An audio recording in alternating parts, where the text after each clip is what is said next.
Oh man, we're live. Or early. It's St. Patrick's Day. You got to keep them guessing. It is. You like my number? I do. It looks awfully green. It's supposed to be awfully green.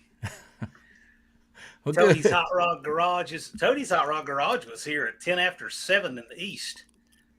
Big Block 402 Steven, Auto Salvage Outlaws, the Mopar Dan, One Eyed Cat Don, RC Industry, Fab Race Mod Repeat, not to be put in any confusing order.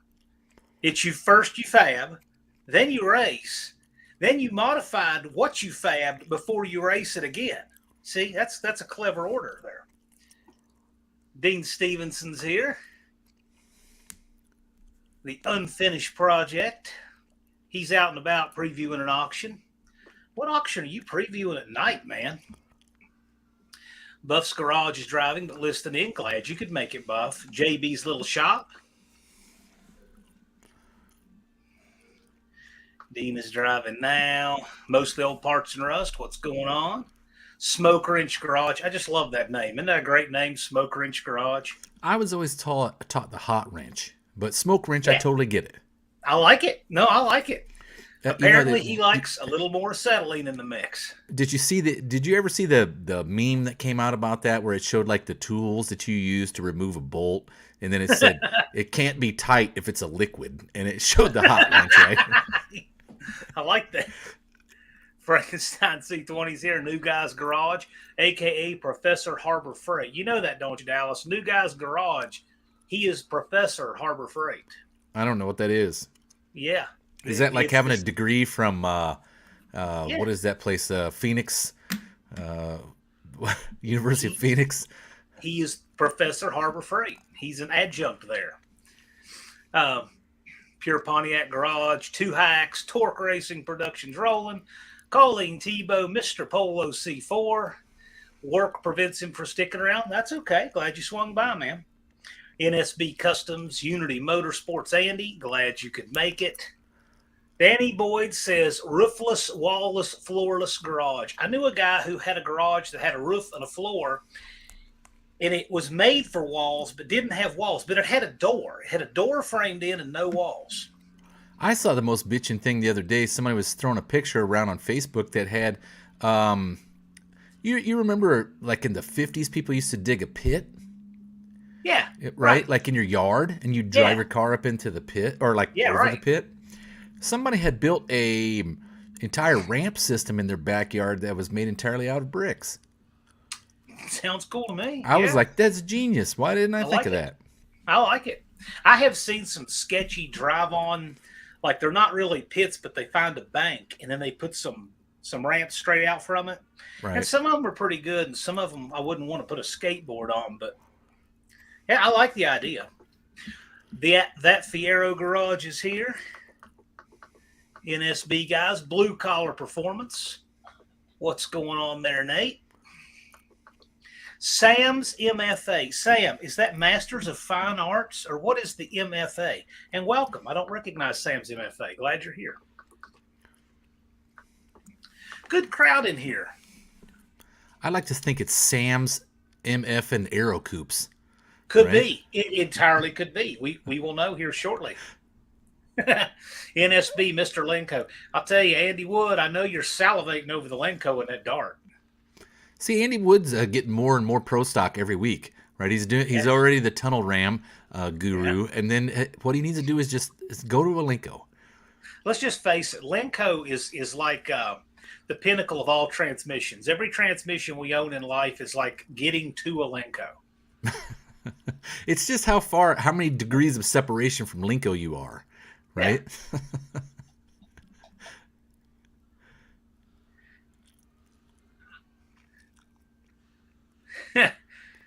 MFA Gasoline and Oil Company. Okay, cool. Hey, where is that, Sam? Where is MFA Gasoline and Oil Company? I think that's cool. Unity Motorsports. Linko is my life goal. Yes. I totally get that. I love the Linko. Don't be shocked if before it's all said and done, if I live long enough, there's a Linko in that dart sport. I It I could happen. don't You never know. I don't love the Linko. The Linko Yeah. is what And I'll tell you why. And I mean, it's a cool transmission. It fixed a lot of problems, but it made every Yeah. person out there like Ronnie Socks, and nobody needed to be like Ronnie Socks except for Ronnie Socks. Yeah. Well, okay. So what I think the right answer is the Liberty. The Liberty got everything right. Used two counter shafts. It uses the gears that engage on the face. The Liberty got everything right. But I love the simplicity of the Oh, the Linko. Linko, yeah, What is so it's freaking cool about it is it? Do you know the amount of math that it must take to make a Linko work? Because not only is it extremely cumbersome to figure out the ratio of a planetary gear set. I mean, that's a complex deal figuring out the ratio of planetary gear set. It's not just simple math like it is a ring and pinion. Not hmm. only that, you have to figure out the ratio of each one as they add. So Legos are mathematically complex, but they're Yeah, mechanically simple. I love so it. that's how I used to have to do that in the Navy. Was the mathematical calculations of gear reduction systems that were generally planetary for Yeah, like let's just say unconventional power plants in a yeah, submarine. cool. Okay, so Sam says the Missouri Farmers Association and lives out in the sticks. Yeah, okay, cool. That's great. Love it. Busted Radio Garage, glad you could make it, man. And Busted Radio, I sure hope you'll get back in the mix for the No Name Nationals. We'd love to see you there. Junkyard, let me tell you, Dallas, this cat right here. Now he just signed up probably a week ago. Have you watched any of his stuff, Junkyard D? No, I actually haven't had any time to watch anybody's stuff, I let get you. alone make a video. I get you. Well, let me tell you. So this guy, I think he was on Dr. Arts Live. He does a burnout on a monkey bike in the garage and goes out in the snow with it, and he's done a drag race tutorial video. He's a player. He's in it to win it. Where's he at? I He's in saw one or two Murfreesboro? of his things. I'm like, all right, I already like this guy. Oh no, he was on live with Dr. Art. That's what you're saying. Yeah, Okay. the Junkyard D is cool. When I saw that monkey bike burnout, I'm like, he had 12 subs. I was his 13th, but I'm like, he's not going to have any problem. Yeah, well, Kim Just absolutely Mopar murdered it Joe. last year. Joe, where are you with Just Mopar Joe is fewer than 20 subscribers away from hitting 10,000. Fewer than 20. Now, I know that if you say, is anybody in here not subscribed to Just Mopar? There's nobody in here practically that's not subscribed to Just Mopar Joe. But wouldn't it be neat if Joe got his 10,000 subscriber on this live? Hey, so there's actually a question here. Mopar Dan's asking, have I done anything with those 430 heads and intake? Would love to see them in action again one day. The intake I have, the heads. There's a guy who was building a '68 Wildcat, and his had cracked, and that's the same part number for the '68 heads. He was coming from Michigan. I think he came from Michigan, Yeah. and he was called me, hey, I need a 68 part number 430 head. So that was those heads. So I ended up selling to that guy. He was just happy to have a set, to find a set. So 67, 68, they were prone to cracks. And there was a later follow-on cylinder head that came out late 68 and early 69. Well, it was used through 69. That's the heads that I got from Mopar Dan at the No Name Nationals. Hey, Busted Radio. I sometimes just get the channel names confused between Busted Radio Garage and Busted Grill Garage. But I love both of those names. Those are both great channel names. My mom is sending some clover leaves. Yeah, Andy says 10,000 subs early. Congratulations. Chat, if you don't mind, since I know some of you guys are like real number crunchers in the chat, remind me how many subs Joe has. Let's see if we can get him cross 10,000 tonight. And then from the chat, let me know if you'd like to see if we could sneak Joe in on the live for a few minutes. Ooh, I would be in big time trouble if I sneaked Joe away on the weekend to jump in the live. But you know what? I'd like to do it. Scarlett's got 84. Well, hey, that's progress. Here's the thing, Scarlett. It is a lot bigger climb from 54 to 84 than it is from 84 to 184. For real.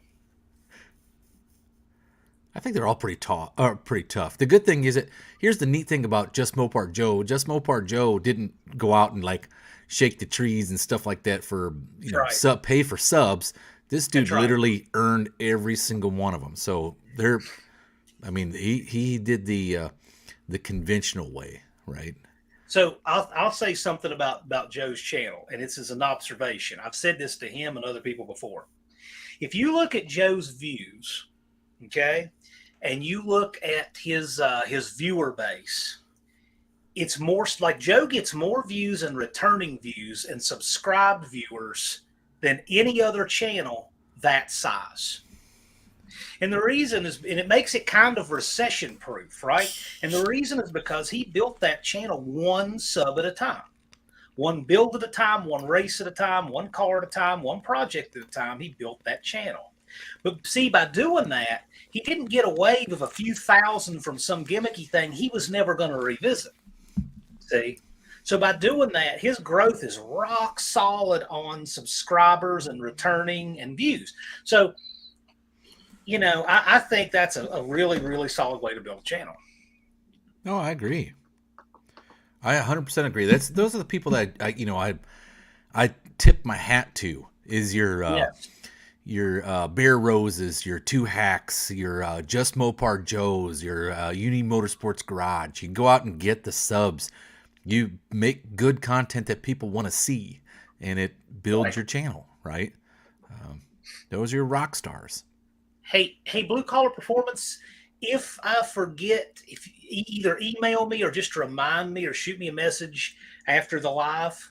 We had a whole live covering belt and bar ET requirements, and I will get that. Joe's channel says 9.99. So this morning he was 9.99, 9.98. Joe is fewer than 10 subs away. If you are not subscribed to Joe somehow, check Joe's channel out. Feel pretty confident he's subscription worthy. If you have friends that somehow don't know about Just Mopar Joe and their Mopar people, by all means, tell them. I would love to see Joe hit 10,000 on this live tonight. Who's Just Mopar Joe? I'm kidding. Yes, Andy. Go says, unsubscribe, Andy right? that. Wasn't that the thing that worked out the best last year? Go unsubscribe from him. Yeah. Joe's past that. But Andy's saying no, don't pay for it. Joe's earned every single sub. I agree with that. Good dude too. So is Andy. Andy's earned what he has. Well, there's Ryan Barsness. Rich 220. How are y'all doing? Congratulations, Joe. Torque Racing Productions. When Joe hits 10, because I know you can't see, when you get over 1,000, you only count them in tens. But when Joe hits 10, somebody would in the chat let me know. Scarlett says, if my friends don't know Just Mopar Joe, then they aren't my friends. Joe's a great dude. Andy says, we are all the OG crowd. Yes, we are. I was talking with somebody here a few days ago. Could you imagine the No Name 500 we would have had about 2019? I mean, it would have been Dallas and I and Andy and Joe and Bad Tree Blake, and we'd have had a pretty wild class that year. New Guy's Guitar just subbed. Yep. What took me so long was I felt the pool wasn't very big. And I told Tony I didn't want to take from his crowd, right? And he's like, dude, you got to be kidding me. I mean, how many people are watching stuff? They're not going to even notice you. Like, oh, well, yeah, fair enough. Oh, yeah. Well, I love the community around this. It's neat. Dean says after September, he'll be just Nitrous Joe. Maybe. I see MM78 sneaked in here. Now, Rich 220 is saying his motor's back together and runs video uploaded after edited. Okay. Have no fear, the Dougster is here. So, Dallas, if you did not see the community post that John Cope put on his page, You notice in every Cope Racing transmission video, Unfinished Project leaves a comment that is just a potato. Because Unfinished Project does stuff like that. Well, Doug Narden was in the neighborhood and he left a signed potato at John Cope's door last week and made a That's community funny. post. So, you know what, Doug Narden? I give you style points for that. That was fantastic. What's up, Ricker? Punisher Lamont. Andy says nitrous is a dangerous drug. I've been addicted for 25 years. Nitrous is wild. Oh, dude, Nitrous I is that love it. magic button on the video game. Man, I love it. Well, okay, I only sprayed small block Fords, and I'm telling you, I absolutely love small block Ford on nitrous. But I imagine there's some other stuff that really is happy on nitrous too. I know Buick is because they like the cylinder pressure. But we used to call it Dr. Jekyll, Mr. Hyde, man. I mean, this stuff is like you could have a daily drive and cruising car and get 28 miles of the gallon, and then you just flip the race switch. And hang on. Well, I love nitrous. hello, It's Buff bad. Del Campo. Say hi to Buff Del Campo and Nathan and RWDS2012. What is that? Is that rear wheel drive S 2012? What is that?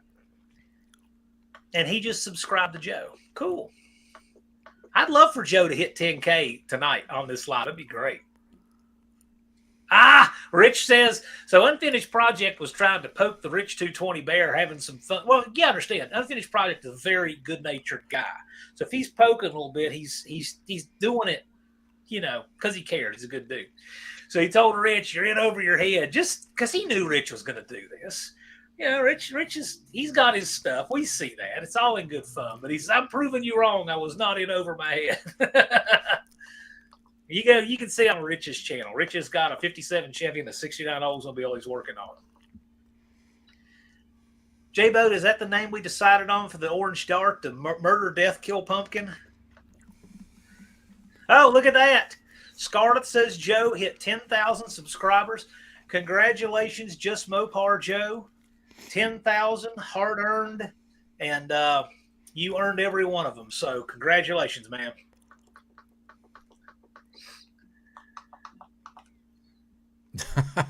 Blue Collar Performance is saying nitrous is why I became a turbo guy. I got sick of driving an hour each way and paying $10 a pound to fill bottles. I was doing it when it was $4 a pound, but I also had a problem with driving, but it was generally like driving over my transmission or driving over my drive shaft, driving over my pinion.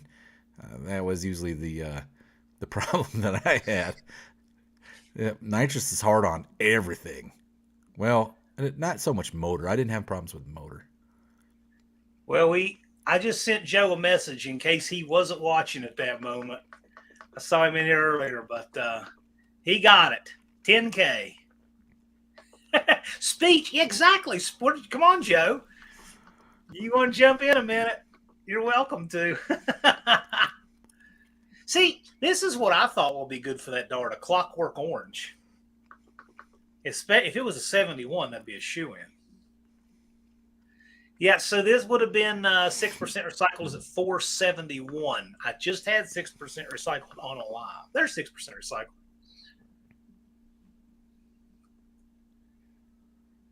Yeah, Andy says that's why you buy a pump and have 2 mother bottles for nitrogen. Yeah, well, I guess. And Tony's Well, it used to be cheap. Right? That used to be cheap. That used to be like $500-600 for a mother bottle setup. Right. It is like $2,000 now. I don't know what's going on with this hot rod. It's like the stuff is just going out of control price-wise.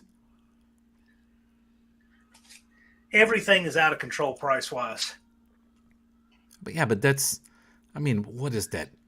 400% more? It's what a majority of us wanted, was everything to be out of control price-wise. I doubt the majority wanted that.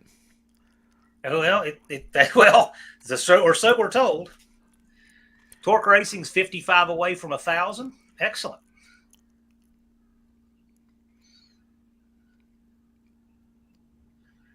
Blue Car's got to take Comby back later. Well, he's in high demand. Henry's Hot Rod Garage. How you doing, man? I really like what Henry does. He's got this truck drag racing on dirt, and I think it's really cool. I want to see more of that.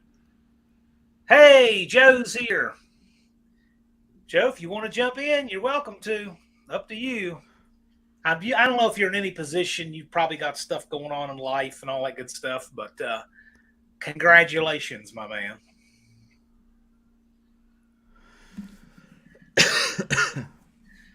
Yeah, the ones who count the votes got what they wanted. I don't make any illusion, what I believe and who I voted for or any of that. I don't make the lives about it, but I also don't run and hide from it. I kind of feel like if you gotta hide from your principles, or they're really good principles to have, right? I just remember sitting there watching that, and I'm like, I looked right at my wife about 9 o'clock at night, and I said, "They're going to rob this poor bastard. This is just so freaking typical of like a boxing match, you know." Man, They're going to rob us, and then I just went to bed mad. Like, how are these guys going to get away with rigging this thing? And yeah, then, it was ugly. I gotta say. Yeah, I get you, Joe. Anyway, just giving you opportunity. Congratulations on 10K. I yes, mean, we congrats. don't. Yeah, we don't normally do sub drives for people that have really well established channels, but it just worked out. You Well, were there's a so close. milestone, big Yeah, it's a milestone. big milestone. Hard Yeah, but earned. you You're also right. got. We also put a bounty on your head first, then That's right. pumped up the Oh 10 yeah. grand. Yes, the bounty. Right. So for those of you who were not in any of the lives and hadn't seen, because we haven't announced it yet on this live, well, although Cope did last week, um, Just Mopar Joe has a bounty on his head in the bracket race at the No Name Nationals. So the way it works, for anybody who takes the first person to take out Just Mopar Joe in the brackets at the No Name Nationals in Sykeston, Missouri, so will win $50 from John Cope Racing Transmission. If you do it with a Cope Racing sticker on car, you'll get $100. If you do it with a Cope Racing's transmission sticker and Cope transmission parts in the transmission, you get 150. If you do that, if you claim Copes and you also have a Slant Daily Garage sticker as given out by our own Professor P at the event, if you have a Slant Daily sticker, Professor P will do 160 in addition to that. Professor P, though, is also going to offer Joe $200 on top of the purse if he wins. It's Just Mopar Joe. He's got an opportunity to win some too. That's what I always thought was cool. See that I originally when I did the AHRA bounty stuff, that's what I did was if you bounty it, you offer some money on somebody's head because they've won a couple weeks in a row. But you also need to Right. offer something for the guy if it goes each round, right? If the guy that you got bountied goes every round, make it really interesting. Hey, Bigfoots and Mopar's Mark there says, I'll spend the bounty wisely. Look at that. Mark is trying. Well, look at Bad this. Tree Productions. Fab Race Mod Repeat says add $100 to that Mopar Joe bounty from Fab Race Mod Repeat. Or, Ooh, okay, I'm going to write that down right now. I mean, what are we And up to now? speaking of What's the total? bounties, Because this isn't technically well, just yeah, Fab Race Mod Repeat. This is also Speed Oasis LLC, which is a sponsor of the AHRA. I'm, So, I'm adding that on right now. So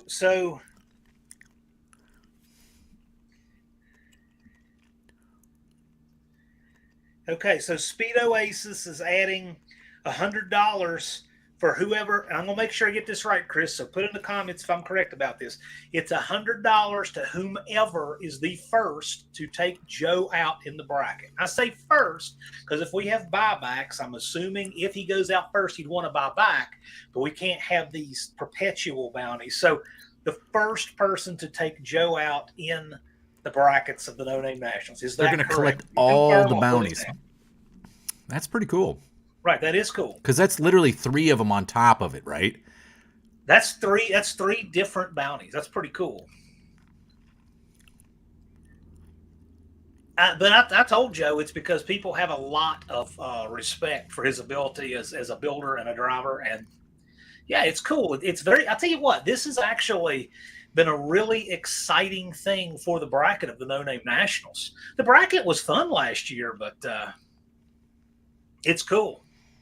Giving me a number, taking away my name.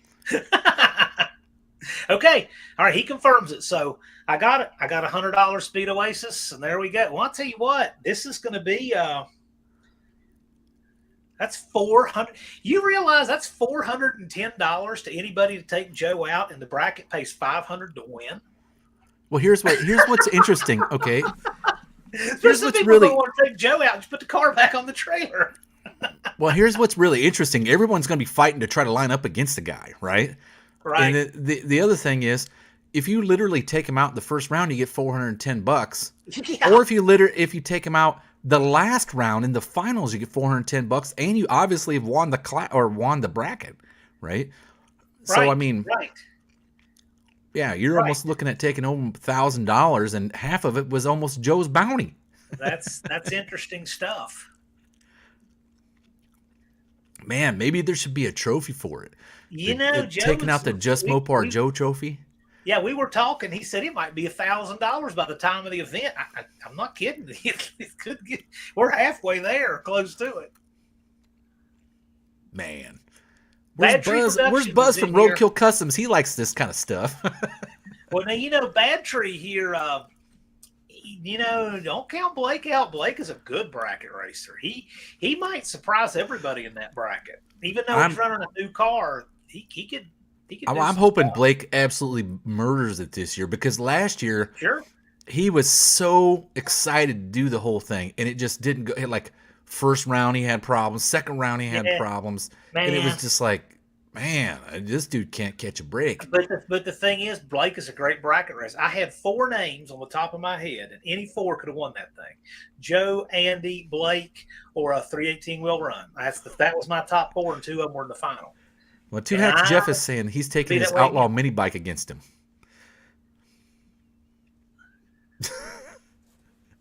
Two Hacks Jeff's going to line up the outlaw mini bike against Just Mopar Joe. 38 POS Racing says, and with bracket racing, your car doesn't have to be faster. That's exactly right. Right, it's just a better consistency in driving. Now, Andy here is saying if Casper beats Just Mopar Joe, he has to cut his Bobby Kennedy hair. And if he wins, I have to shave my head. Oh, Man, my goodness. that's terrible that you have to shave your head. Why didn't Joe come up with something even cooler, like put a decal on there on Casper the truck that said, "I got beat by Mopar, or by Just Mopar Joe." Hey, we have 188 days. We got all kinds of time for this. But I got to tell you, see, now Dawn is saying makes me want to enter the bracket race now. Good. Excellent. That's wonderful. Maybe that was the There plan is no altogether. downside to the bracket. There's no downside on entering the bracket for anyone. It doesn't cost you anything extra to enter. Nothing. And you don't have to run your car any harder than you want to. It's about consistency, but the bracket race is just a free pass, if nothing else. There's no downside to it. Blake is going to be doing meditation on the starting line. That's a great idea. You should do your meditation after the turn and go into the lights. Man, I'll tell you what, I will try not to meditate with you in the evenings at the No Name National, so you can get to bed early and focus on just murdering a tree the next day. Yeah. When I say I wish all these guys well, I really do. I'm thrilled for all of these guys. Okay, Cope Racing Transmission is saying whoever beats Mopar Joe gets a sack of potatoes. A whole sack of them, huh? Okay. Two Hack says Peter Torkhair no, Peter Torkhair was that straight bowl head, no. New Guy's Garage says he can't bracket light race to save his life, but there's a lot of incentive. There's no downside to it, man. Just do it. Hey, really funny, New Guy's Garage? I know you and your brother want to take a U-Haul down the track in the bracket. If you guys took Joe out with a U-Haul in the bracket, could you imagine how freaking cool that would be? You know what? That's the kind of interesting thing, that where I'd actually have a large check made up for U-Haul that would pay you, right? They get pulled up. Now, if Polito said not only does Joe get $200 to win, he's going to pay that forward year to year for consecutive wins for Joe. So Joe has some incentive here too. Well, okay. So Frank Bellotta says, describe how someone would tune the car and run bracket racing. Just wondering on proper strategy. You want to make the car consistent, right? Um, there's bracket racing takes a lot of practice to get really good at. Um, where you can hold, you can inflate and deflate the tires based on rollout, based on what you're seeing that day. You can dump on the big end, which is essentially kill some ET. There's a lot of tactic to that thing.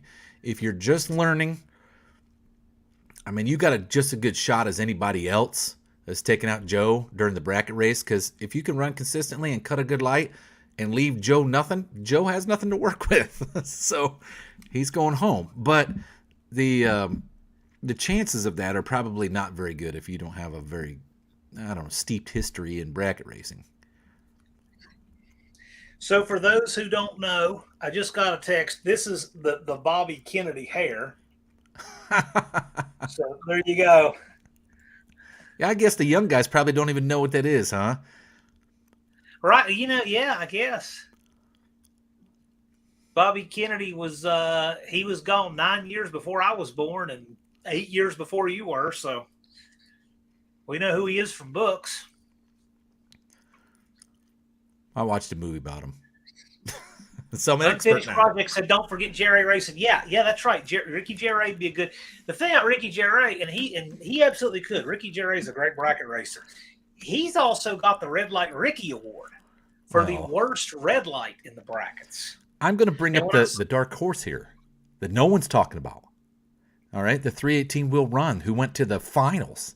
Oh yeah, I did. He's in the four I haven't talked. But yeah, Ricky Gervais is another. We actually have a lot of talent there. So there's a lot of guys. There's a lot of guys who are consistent, and Junkyard D. There's another one got some good bracket experience. We got several guys who can do something with this. Really, we do. There's a lot of talent. Actually, I shouldn't just single out four. We have a lot of talent in our community. I think we need a bracket sorcerer in our community. Hey, Dizzy, you're welcome. You're welcome. I think someone should make an episode on the track to bracket racing. Yeah. Junkyard D just did a tutorial on it. JB says, hopefully I can get up there. JB, you never know what JB will do. Red Light Ricky in the house. I didn't see Ricky jump in. I hope you're here. He's Auto right here. Salvage Outlaws. 725. Yeah. Yeah, he says, hey guys, my ears must have been burning. Haha, what's up? Yeah, I just, you got to understand, I watch this in the StreamYard so that it stays real time, and the comments can jump several at a time. And so sometimes I don't see people the first time they come in the room. It happens. There we go. There's Ricky. So Blue Collar Performance is looking forward to watching the bracket racing. I feel like there will be antics. Yes. And Big Block 402 Steven says all the races were a blast at NNN, and I'm hoping more college. Yeah. Oh, yeah. It was a good time. Once we got it rolling. Yeah, once we got things rolling, it was actually a lot of fun. You know, so most of the time I was Auto Salvage Outlaws. Yeah, most of the time I was running back and forth, doing stuff in the pits. Whatever I needed to do, tech cards, get stuff to people, just whatever, utility stuff. But about half the day on the second day, I was in the tower. And Ron Ward was having a blast calling the racing with you guys. And the reason you know that is because he's very professional on the mic. But as soon as the car's been on the track, he makes sure he's on mute. And he turned back to me like, oh, man, that's a great race. He was really getting into it. He was enjoying it. He was having a lot of fun. He was having a lot of fun. Yes. It was a lot of fun.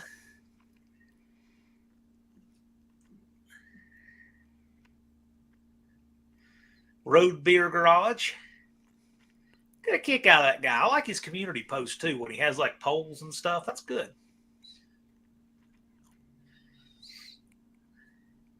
Thank you, Mongrels. We appreciate it. Mongrels, by the way, was the very first person to register this year. And he had to have done it on luck, just looking at the cart, because the main page wasn't even changed. 6% says his hotel is, but well, now you got to get to 500. And even if you don't make it, right? Right. Show up there at the event and panhandle. I mean, Dizzy Izzy got, I don't know how many, 100? If you're over 400, you could, but let me tell you, man, it's March. Everybody should be able to get it.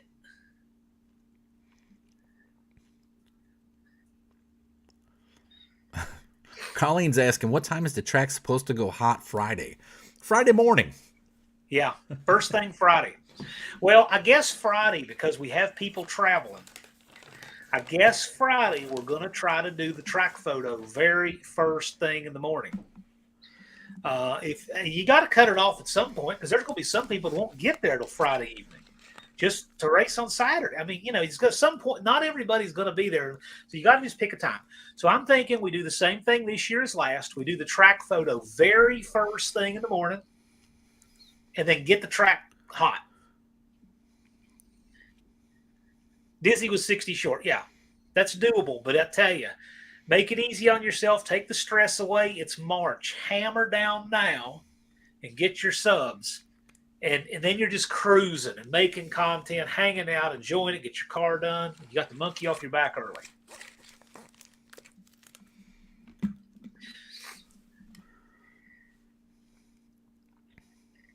Oh, yeah. Bad tree. The people you see in this chat are typically the people that make it happen, Captain. So Blue Collar Performance did some experimenting with the tags and description like was talked about in the workshop, and I am seeing results. Perfect. That's exactly what's supposed to happen. That's what happens. So the Content Creator Workshops, Dallas, I've been a little bit different format this year than last, because this year we have alumni of the No Name 500. Right. So for the first one, I had Barrow's Garage. And Ricky Gervais jumped in for the second hour. And what I want to do is have some No Name 500 alumni to help co-host it. And then we have an established channel jump in, for the second hour. And we field questions and stuff. And I'm just trying that out. And we have a lot of talent on the bench in this community. So Dizzy didn't start his channel till the end of March, but he still made it. Dizzy was persistent. Yeah, and great. And Jerry, everybody's got things that work for them. The main things is we just don't want to get lost in the things we tell you is, gosh, the single biggest thing these guys have got to do is make a video. That's the big one. On it. You know how many people didn't make it last year because they just gave up on making content? And I'm not calling anybody out or anything. I know one channel registered and hadn't made a video in years, right? And they didn't make a single video after they registered before the event, and they didn't show up. And for the life of me, I don't know them. I would love to know them. I'd like them to be there and all that. But why did you register? That was the only channel that didn't make a single video and hadn't made any video in 2 years or so before registering. And they haven't made one since. Yeah, they haven't made one since. So yeah, well, they probably not, if I had to guess. But here's the thing: they did help, pay for this much JP4, and thank you. But we would love to meet you.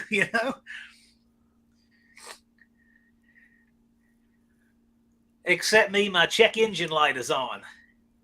There you go. That's when you go race it. Light, my CRV's been on since 2016. That's racing mode. Andrew Nelson, what's up, man? Glad you could make it. Thanks for joining us. So I put in the description of this video, I said, because I have no inclination to drink tonight, because it's just not my thing. I'd rather be hanging out with y'all, right? I got here about a half hour before the live, and across the street, the neighbors are parked different out front. I'm like, oh, that means they're going to be having a big party. That's what it always means when they're parked differently out front. They're having a big party. We are like complete opposites. They're good neighbors. We're just real different.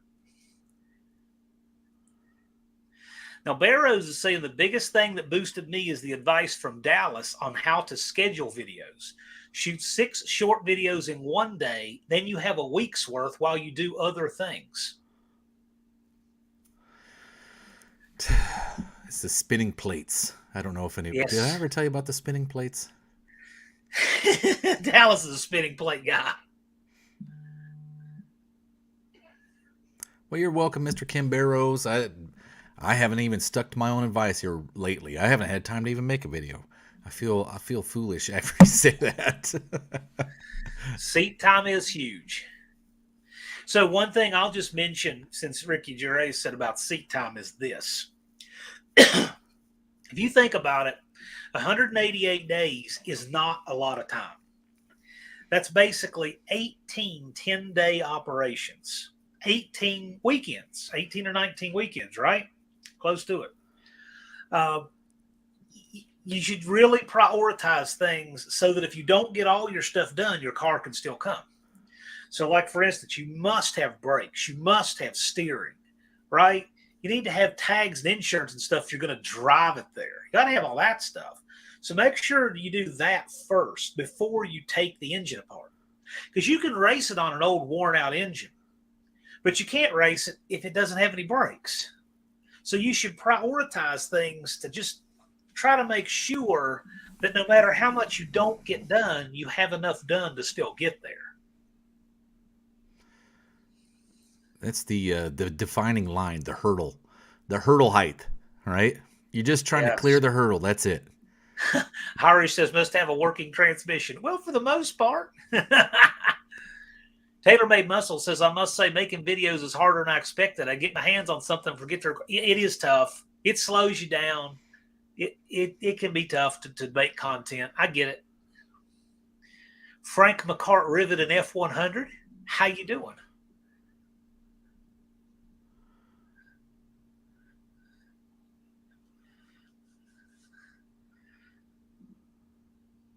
Oh, goodness. Danny Boyd wasn't thinking and got a 6 or a Miller High Life 7 ounces and drank them yesterday afternoon. Should have waited till today. Okay. Ron English says we will be camping closer to you this year, Izzy. Okay. Well, it depends where Izzy's going to be. Barrows is exactly right. This is so important. It doesn't have to be pretty to be there. Run, drive, stop, good to go. Paint it next year. Yes. Or paint it. If you really want a cool freaking episode, paint it on the way there. Or right? Just don't even worry about that. Make sure it runs and drives. I'm telling you, paint it on the way there. Every time you stop to take a nap or fill up with some gas or whatever you're going to do, paint a fender, paint a quarter panel. Well, that's for content. But here's the thing. As far as actually getting there, how many people did the body work first actually got their car there? I have no idea. There were far more people that got the car done and then said, I'll paint it next year, that got the paint done and then got it running and got it there. Well, like, who was it? Charger 383? He painted his with rubber while he was there. No, he didn't know. He didn't paint it. No, I'm kidding, but he's got a whole bunch of... Oh, yeah, he painted a quarter panel out of a Goodyear, yeah. Dodge Whisperer is one car that got everything painted. Just Mopar Joe, thanks for joining us, buddy. Glad you could make it. Congratulations on 10,000. 38 POS. Look, I mean, I'm just the host. I get to learn from all of these guys, but I'm happy to share anything I've been fortunate enough to learn from all these, warriors over the years. I'm happy to, but you've got good stuff. 38 POS Racing just did a video on how to get out screws out of the windshield frame on his 59 Chevy. He's good at doing that, like broken bolt extraction type stuff. It's good. It's a good watch. I enjoy it. He needs to work on Buick stuff then. Yes. Put his talents to all of his talents to work there. Dallas, I think 50% of the bolts in your garage are broken off in a Buick block. Yes. Oh, I didn't ask you. What'd you think of the thumbnail for this? I took a Oh, page out of your playbook. you like that, huh? Just yeah. No, it looked pretty good. I saw we Yeah, got but, two different hats on, two Fourth right. of July or Fourth of July. Oh my gosh, St. Patty's Day hats, and no, I. That's how I do all the videos for the Wednesday night tech talk. It's just Yeah. crop and pretty much paste in. I Yeah, gotta most of the figure old out what to park do. What's that? yeah, most of the old parts and Rust is saying, don't make it perfect, just get it driving. I gotta tell you, perfect can be the enemy of good, and I get that. And a lot of us are perfectionists, but at some point, who was it? Terrence Seymour. He's one of our commenters that we see in he's from New Zealand. He said, "Tick tock, tick tock. Only so many more summers on this rock," and he is exactly right.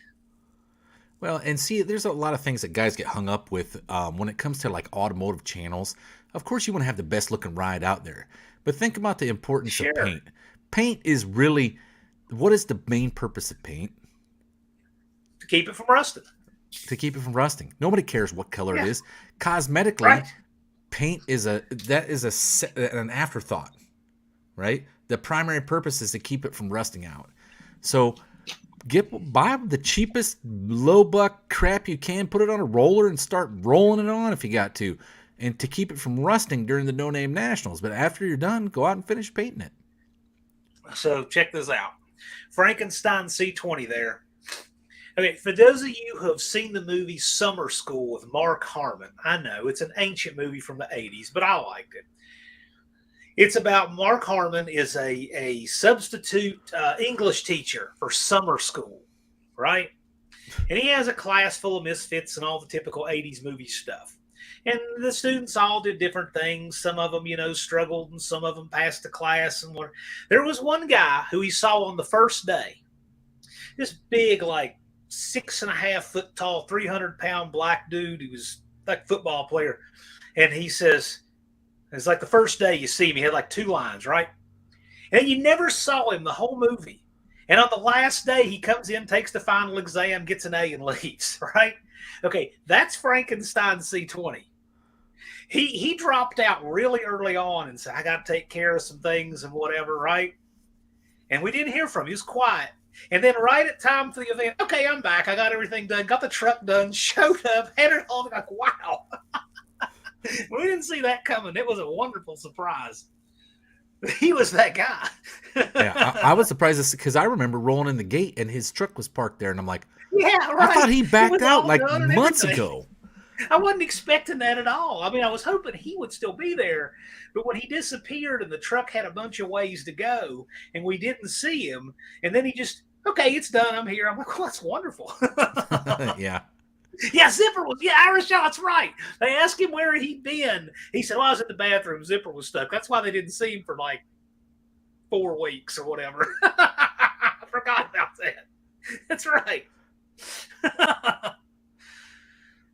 Unfinished project says 27 Saturdays until NNN 23. Yes, sir.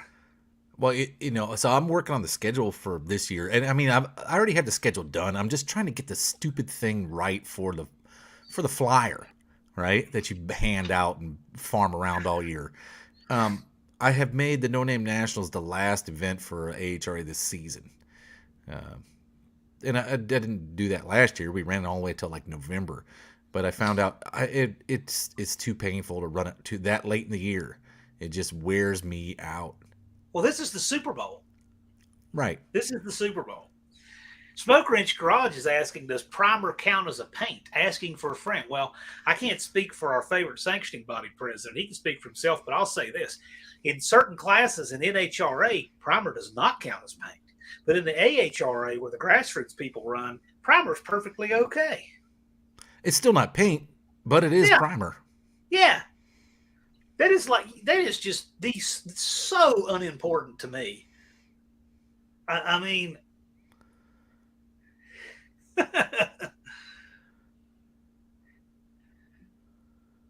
yes, it was great. Barrow's saying it was great. It's great to see everybody there. I loved it. We knew who everybody's name was when they rolled in the gate. It was wonderful.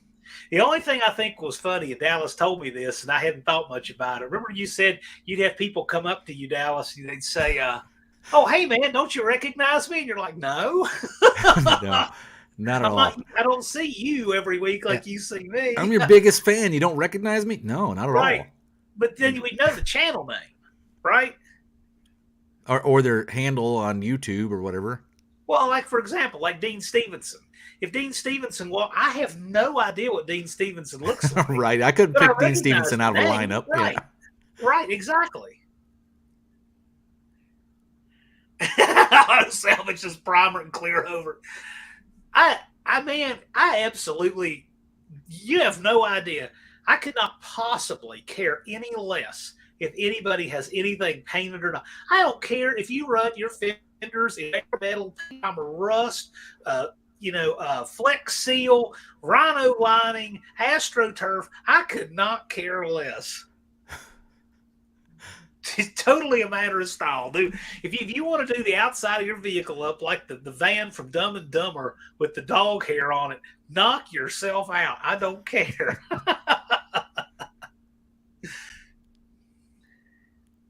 Hey, Dallas, what would a person do in NHRA if they had a DeLorean that didn't come painted from the factory? Oh man, I don't know.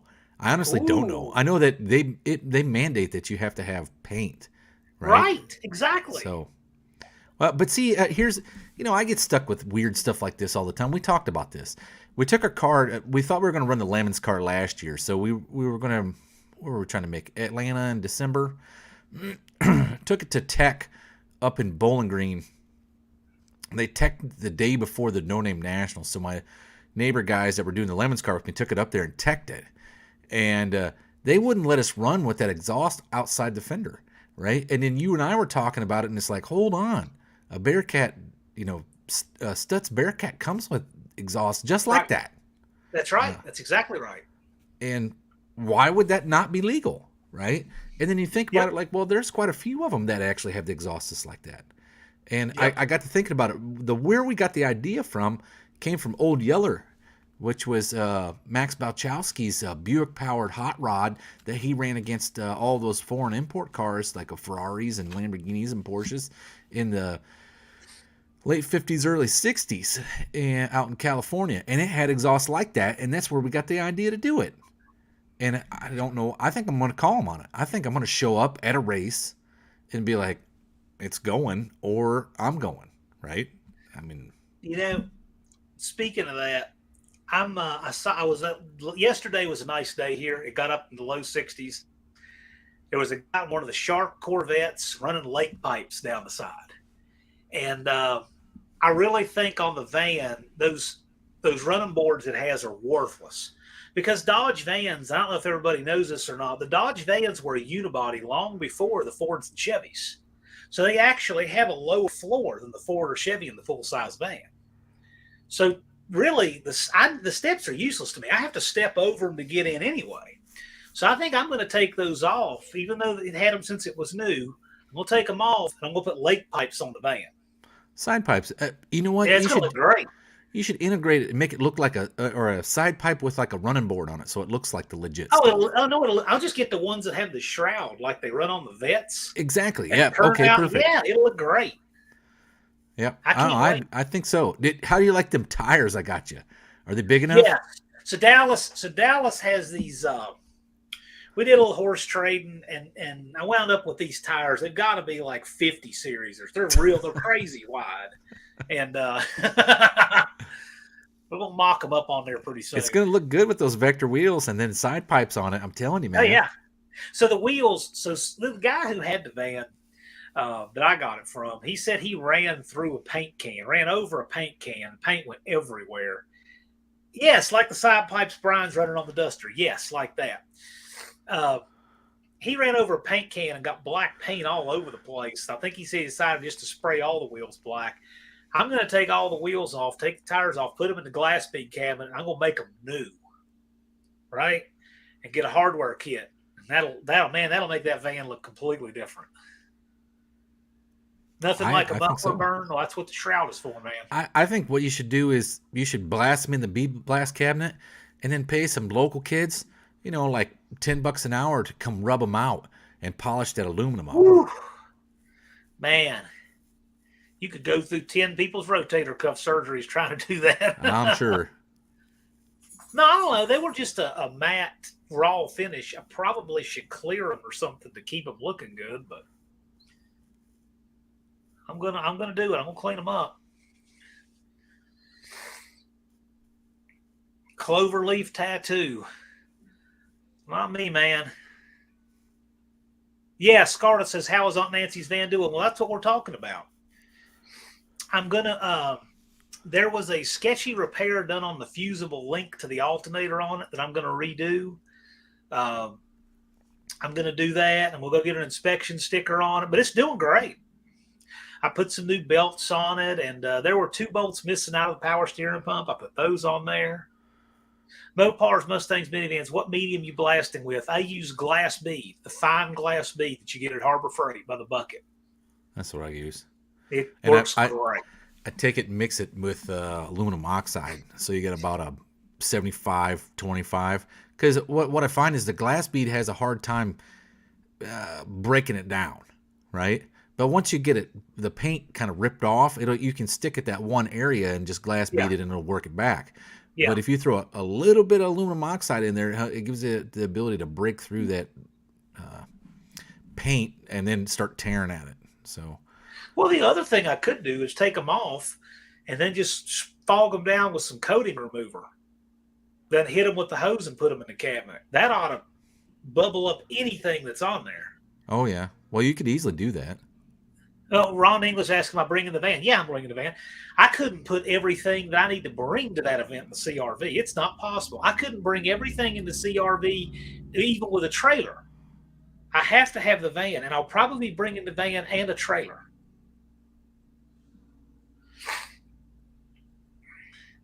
Blue Collar Performance says he burned his forehead looking for a leak, an exhaust leak on a Cobra once. He looked like Gorbachev for about a week. I hate to laugh at that, but I mean, I see. Well, there's probably not a lot of people that could get that these days. Right.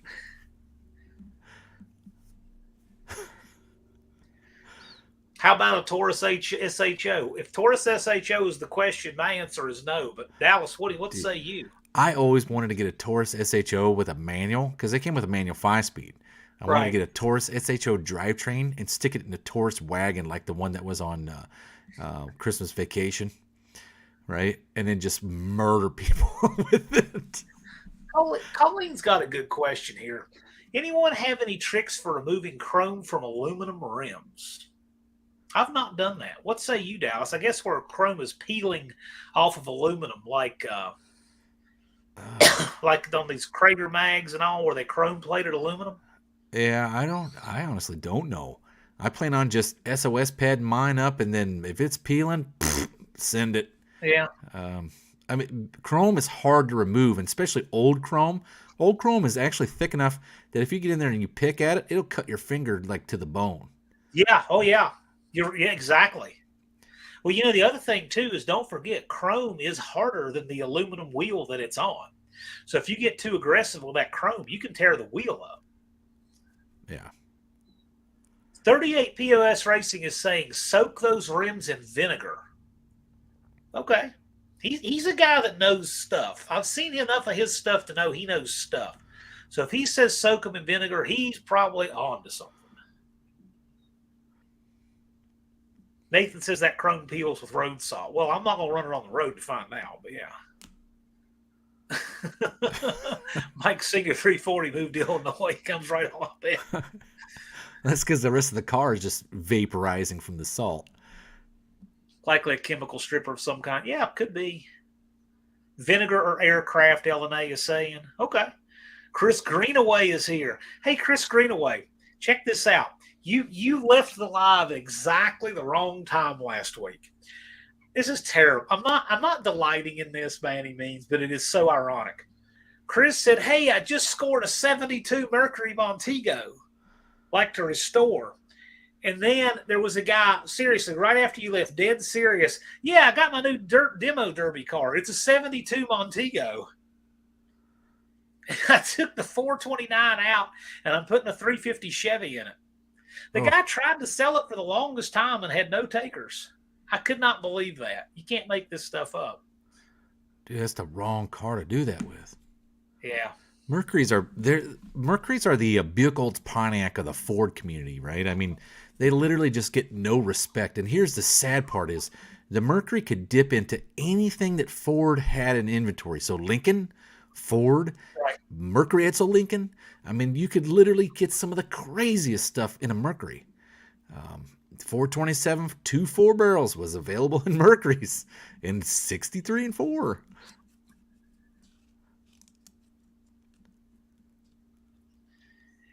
Yeah. So I think it was Mopar's Mustangs minivan says Colleen knows about almost losing a finger. Me too. I yeah, it's not. You want to be careful with your hands. Yeah, I know you got 10 fingers, but don't Yeah. pretend like you got 10 to go. You really do want to keep them all.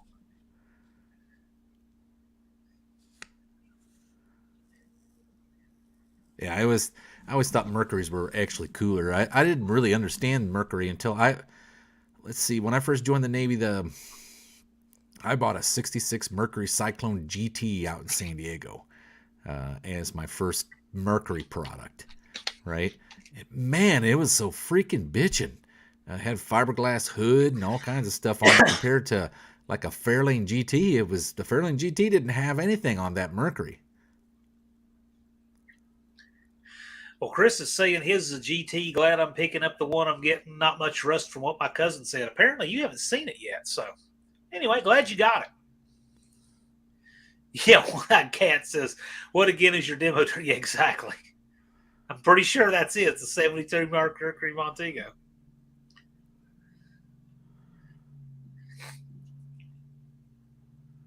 Doug likes polished aluminum. Would you polish it? Okay, I've done some polished aluminum. It's okay, but man, it's a lot of work. I remember when I was 15 years old, I bet I spent all summer with an old sock and a can of Brasso trying to polish an aluminum radiator or brass radiator tank. And I had it looking good, but it won't stay that way. Phone's blowing up. M got a notification his intake is there. Well, cool, man. Intake for what? What do you have apart now? They're always into something. Man, I've been looking at Channel is intakes. always into something. I've been looking at intakes for my white Ford truck. Ones that remove the EFI. Mercury Marquee. Okay, yeah. I'm not a Ford guy, so I don't know.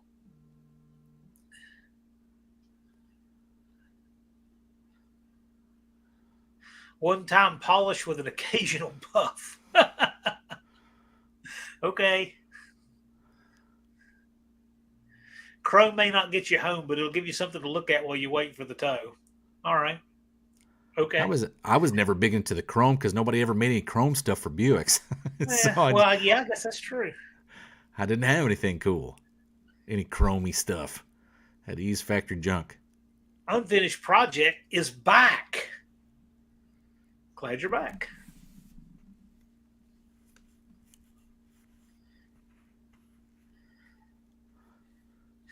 I gotta find something that I sent Unfinished Project. So, for those of you who don't know, Unfinished Project has this mysteriousness about him, and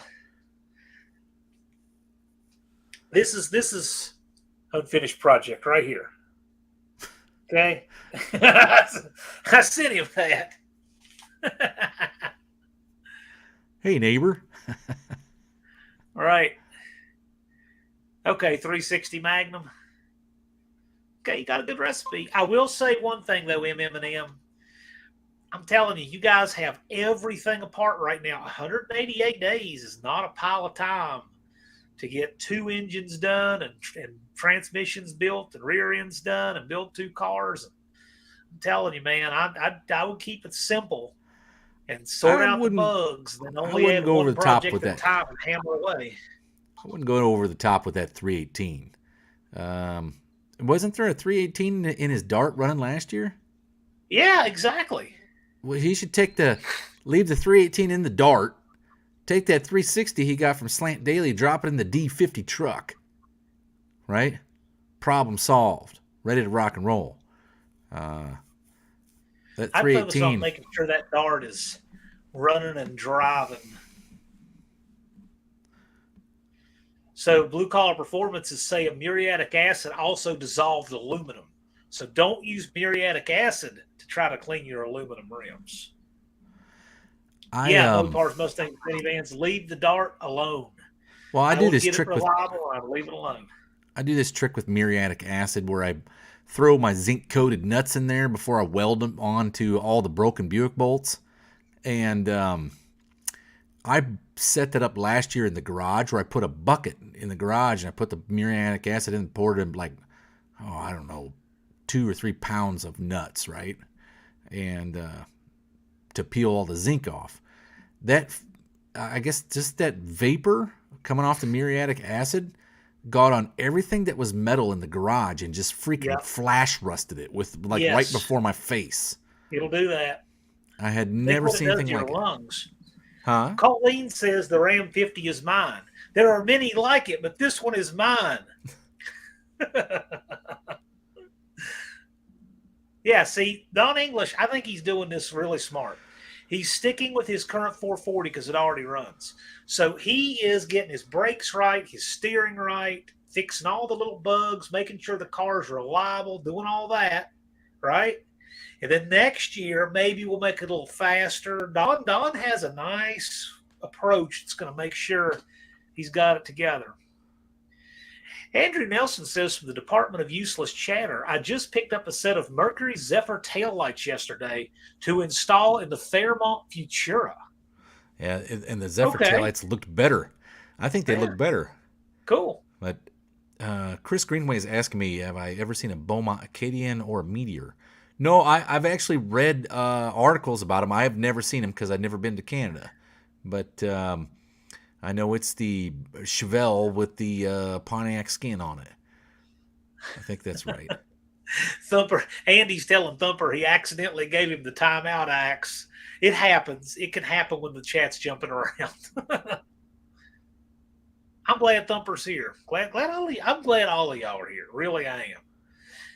Have you seen that, Alice, that Does Nothing Special username? No. Glad to see you in the chat. Does Nothing Special. It says he's saying muriatic is stout. That stuff is pretty badass when it comes to it is. Stripping zinc right off of nuts, man. I just go to Harbor Freight, Tractor Supply, and I buy the 3/8, what is it? 3/8 16 thread nuts by the pound. Yep. And then pour them right in some muriatic acid, and I'll have enough to last for a whole year. I see Twisted Dennis is here.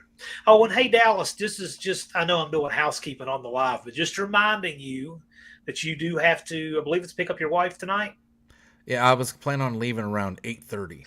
Okay, I'm just reminding you. I don't want you to get caught up in the chat and miss your time.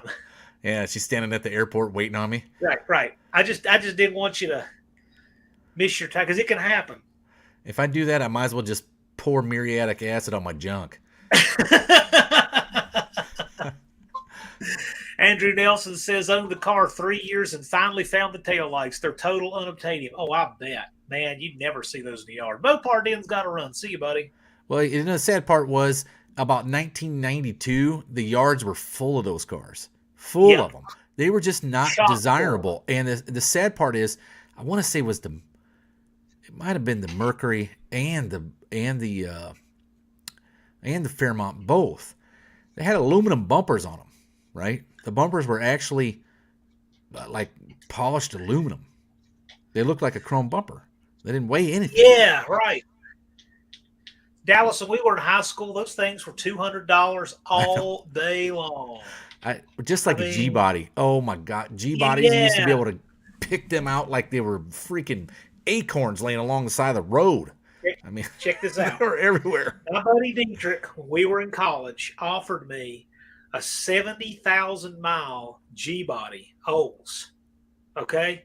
442. It was like an 87 model, and I passed on it. Oh, man. Those are good looking cars. Automatic. 307 I mean, holds. yeah. So Andy has to let us know he's cleaning his Pro Stock Dominators while he's listening. That is a real well, move of kings, isn't it? so unfinished project here is ask something. Why do I strip the zinc off the nuts?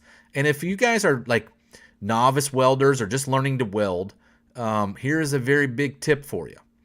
Zinc, when welded on, turns into some noxious gas that will kill you. It causes brain damage, toxic, and it will absolutely murder your brain in a matter of minutes. So there's two things I don't mess around with when I'm welding. One is zinc. The other one is brake cleaner. That brake cleaner, same thing. I don't clean any parts with brake cleaner that are going to be welded. If I'm going to clean parts that are going to be welded on, I will use carb cleaner. Brake cleaner turns into like a tetrafluorine gas, and it does the same thing, attacks your nervous system. So at least brake cleaner does evaporate well. It does it very quickly, right? But I just use carb cleaner. The reason why I'm not using carb cleaner and then welding on it. I use carb cleaner, let it dry up, and then weld on it to remove the oil. As if you've ever welded on and you get any oil on there, it'll never seal that weld completely. Phosgene gas, there you go. Yeah, now, so one thing about phosgene gas is heavier than air. So, you know where you got to be super careful working around phosgene gas is in a pit.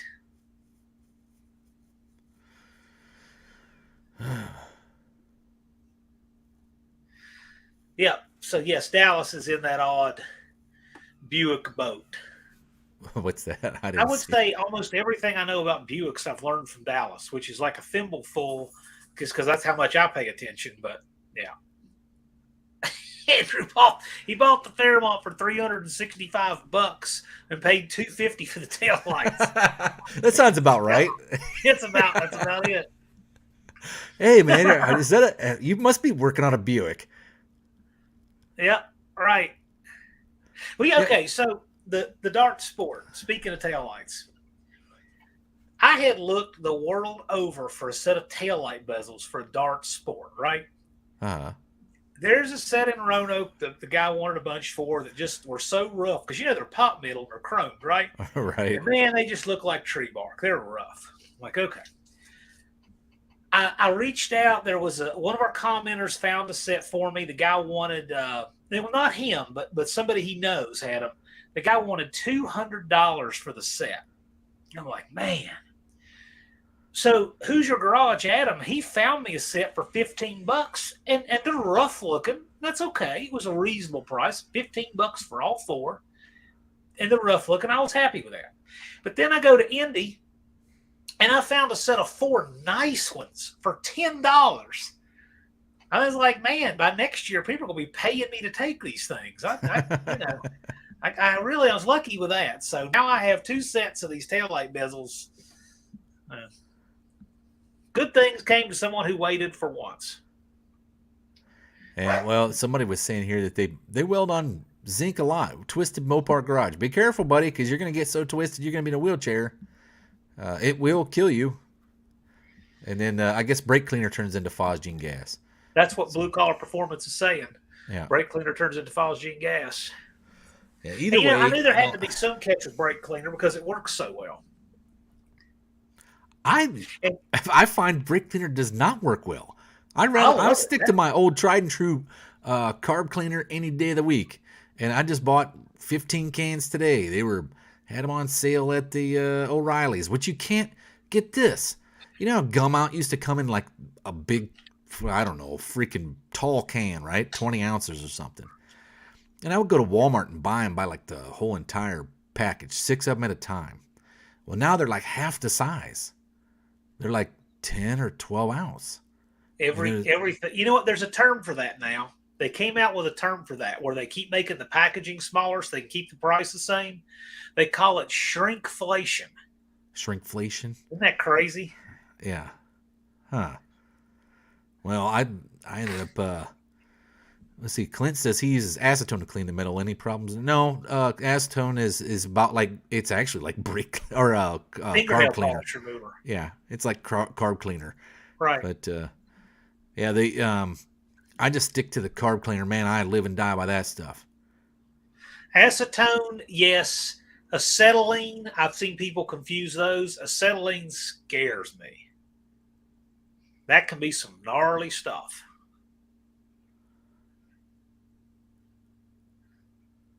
Oh, Tony's Hot Yeah, Rod Garage just said he paid $6.10 a can for carb cleaner. yes. So Peckerwood Customs, Aaron there is exactly right. Shrinkflation, where the product shrinks, the price doesn't. That's exactly it. That is exactly it. Barrows likes Berryman's carb cleaner, but it's getting spendy. Yeah, I like Berryman's, the B12 Chem tool. I can't even find a place that carries that crap. I really like that stuff. It takes stuff off really good, but I'll tell you what, it goes through faster than gum out. Like, and it loses its potency. That's the thing that I also noticed is, have you ever noticed that the Berryman's B12 Camp Tool, it leaves like a sticky residue on the Well, carburetor? see, that's what I like about brake cleaner. It leaves nothing. Right. It generally leaves zero. That's why I Brake like gum cleaner out carb is cleaner. so brake cleaner is my final assembly cleaner. When there can't have anything left on it, that's what I use brake cleaner for. Well, here's some info for you. So Thumper's saying that a 5-gallon pail of brake clean costs less than 2 cases of it at Riley. Okay, Andrew Nelson brings up a really good point here. And that is when it comes to brake cleaner, the red and the green label are very different. Yes, one is chlorinated, one is not. He is exactly right. One works and one doesn't, I bet.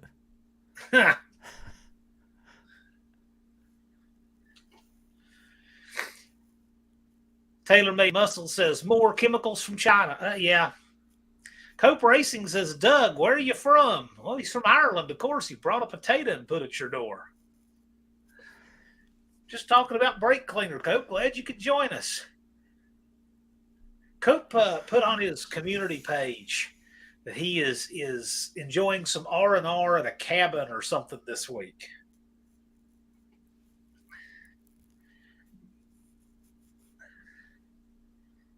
Huh. Oh, I've been busting my butt. MM78's talking about cleaning pistons, cleaning the carbon off of them. Rick Gervais, yeah, okay. Cope's been here. That's cool. Ricky Gervais got really good results using a steam cleaner to get the carbon off of pistons. I can't believe how clean he got those just using steam. I was surprised. I didn't think he'd get them that clean. Dean says Trichloroethylene Habits by John Wilburn. Okay, maybe I'll write that book one day. I don't know. Oh, well, here's something interesting, too. Barrow says that he uses hot water to get that residue off before it sets. It was my dad's trick back in the day for the Berryman's Chem Dip. Turn your pee pink and sweet tea for a week. Okay. So I imagine that if you put it in hot water, that sticky residue comes right off. I did not know that. Now Thumper's got a good tip. This is interesting. This is called the what can I soak stuff in to clean it live. This is good. He says you can soak stuff in E85 to remove carbon. Yeah.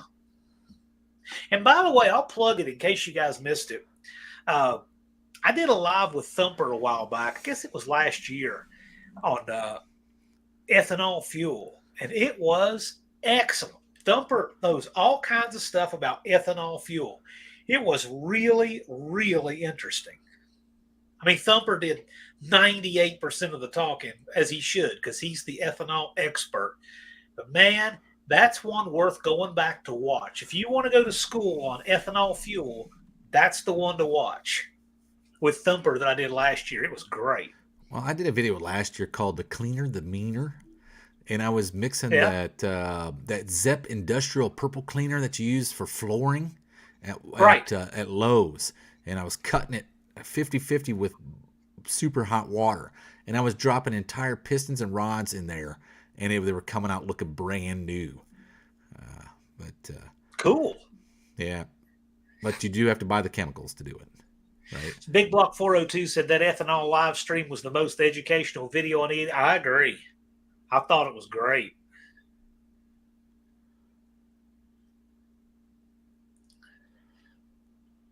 Hot water to clean my M60 so hot it would dry itself.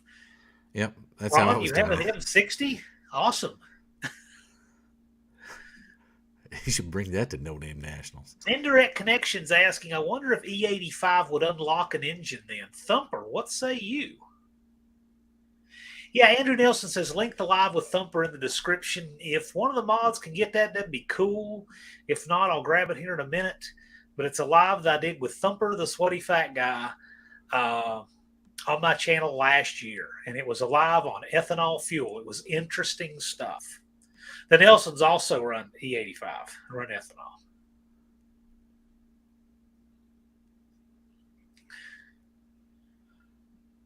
Huh. Well, I'm going to have to pack it up, John. I'm going to have to pack it up for the evening. All right. Maybe you should invite somebody in here because I got to try to be on the road here in 15 minutes. We're rolling along, having a blast. But I'm glad you could join us. I know you got to go pick up the wife, but or some muriatic acid, either one. Hadn't had Dallas on in a while, so I'm really glad you could join us, man. Yeah, well, thanks for having me.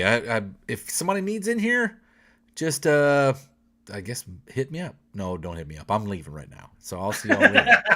Thanks for having me. See you, buddy. Thanks for joining us. Bye. Oh no, there went the nice background.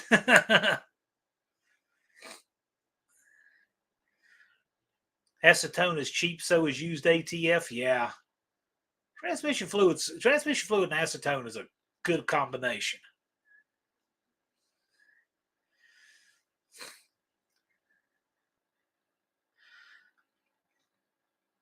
I'm glad Dallas could join us for a bit. I knew we had to roll out tonight, and I know a lot of people got evening plans and such, being St. Patrick's Day. But this is my evening plan for St. Patrick's Day. Cope says he likes the green 188. How do you like that? See if I can make that thing. It's not going to move much. But anyway, yeah, we did that this afternoon. That's actually vinyl. I was telling Cope that at the end of the season, I literally take all of these and they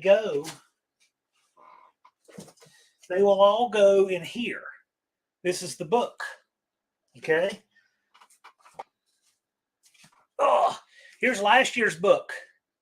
Because see, all of these orange numbers, they all have things like numbers, like I have notes on the back and pictures on the back. And like when I covered the demo derby, the 62 days to go last year was hand painted with the same paint they painted the numbers on the doors of the car with. So there's a lot of special things in there for me that I like to bind up in those numbers.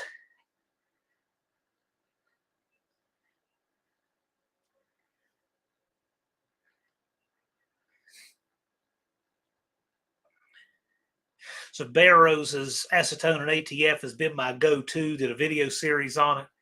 Yes. And Doug Narden says, can't wait to see Cope's time machine, which is his black Dodge Power Wagon, hit the streets. Yes. Twisted Mopar says 188. Well, actually, it's 187, 2 hours and 45 minutes.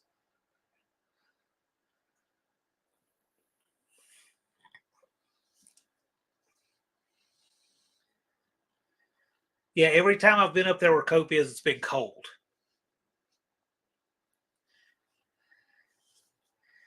But we have a blast.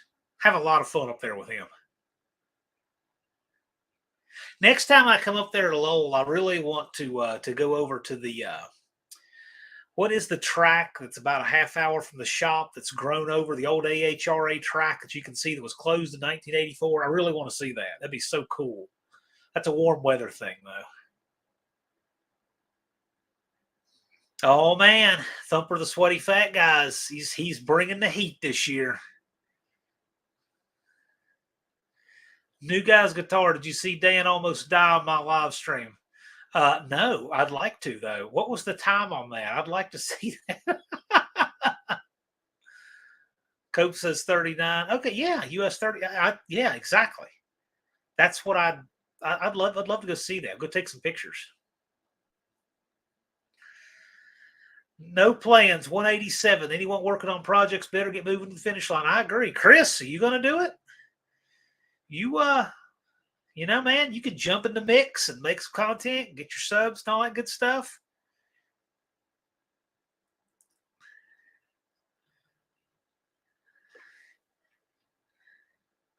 So my buddy Thomas, the phone keeps buzzing. My buddy Thomas, it seems like some evenings he gets on this binge of 9gag.com, which is like almost like a meme and GIF site or something where you just go one to the other to the other. And when I get these just from him in series for an hour, it's because he's binging on his 9gag.com. Doug says he was enjoying Lowell, Indiana. Well, the important thing is you got some pizza. That's the important thing. Dennis, the 500 thing is, I'm telling you, you can do it. And the first 100 are so much harder than the last 100. You can definitely do it. You can do it. I'm telling you, Dennis, if you want to cut away all of the clutter and the things that drive you crazy and all of that, and people from all directions do this, do that, you'll cut all that away. Give me a call tomorrow or Sunday or Monday or whatever. I'll get you my number. Give me a call, and I can make it real simple, and I can tell you exactly what will help get you moving. And when you see it, you can do it. Glad to help you.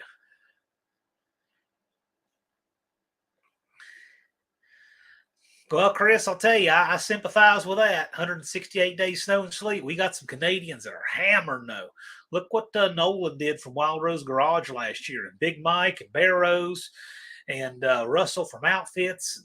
They were out there working in single digits in snow, and it's tough. It really is tough. But some of the guys get it done. Big Block 402 says, getting 500 subs is not that hard. Just make videos and get in front of the camera. You will get over and just have fun from this community? Yes. Because Big Block 402, Stephen, how many did you have last year when you started? You grew your channel from small last year and just took off, and it was great. New Guys Guitar is saying, Drama Queen Harbor Freight overreact. Okay, I definitely need to see this now. So Professor Harbor Freight, a.k.a. Dan of New Guys Garage, overreacted to something like a Drama Queen. I must see this.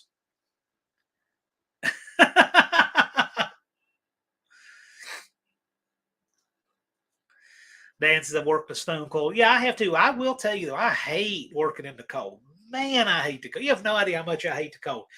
There have been days when I know I need to get something done, and I walk outside and I'll start, and I'm just like, I feel like I am frozen to the marrow of my bones.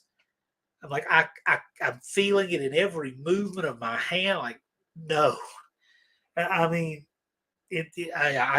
I'm not good with. There's a lot of things I can go out where it's 105 degrees and humid in the sun and just go out and work. And people retreating to air conditioning. Oh, it's too hot. I don't care, man. I'll go out in the hot. I can work on a black shingle roof when it's 108 degrees. I mean, the heat is fine, but I hate the cold. So everybody's different. Some guys are like, oh, I love the winter. I hate the heat. I'm the opposite. Yeah, Thumper said I had 110 subs in January, and by May I had 500. Exactly. Can totally do it. Dennis, I can help you. We can get you a real simple little thing that will just help you take off. Because your content is great. Twisted Mopar Garage Dennis, go check out what he's doing. He is working on some neat stuff. I can watch his stuff and I'm like, man, there's a couple little tweaks that would make all the difference in the world over there.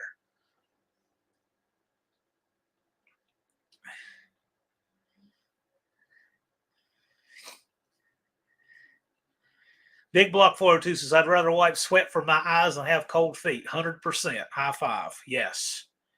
Stumper says, beat up an oil pan with a hammer. Yep. Irish Outlaw Garage did just that. Well, the thing is, he says, problem is the formula is too pristine to butcher for an event. What are you butchering? What's the butcher? Making something run? You don't have to butcher anything. You don't have to butcher anything.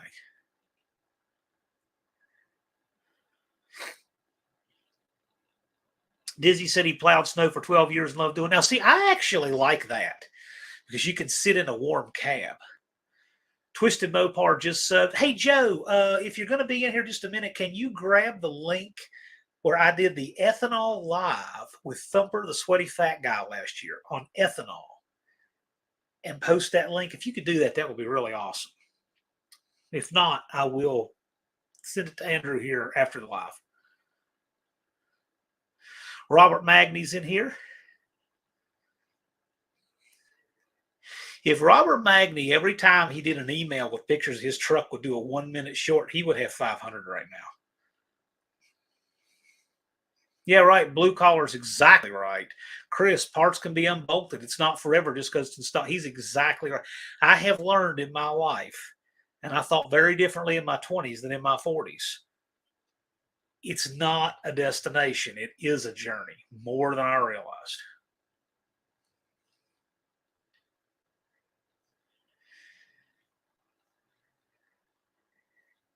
Unfinished project post. Oh yeah, the NSB. I'm sure he did if he was in here. I didn't see it. Sometimes I don't catch it. I appreciate that though. Unfinished project is all. Yeah, he missed unfinished. Let me tell you, next to nothing gets by unfinished project. I mean, you would be very hard pressed to get anything by that guy. So here's kind of like a little inside baseball here on the live. So there's a couple people that really have their ear to the ground, really good in this community that are very helpful to me. And more than two, but there are two that in that regard are like really, really, really on. Unfinished Project and Two Hacks Jeff. Those two hardly miss anything. If I was trying to have, people to run the CIA, I would hire those two.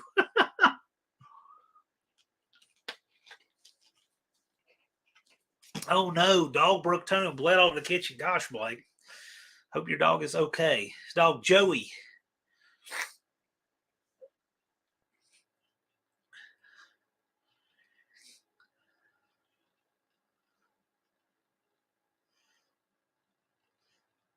New guy's garage is saying negative 25 on a forklift. Yep, I bet that's horrible.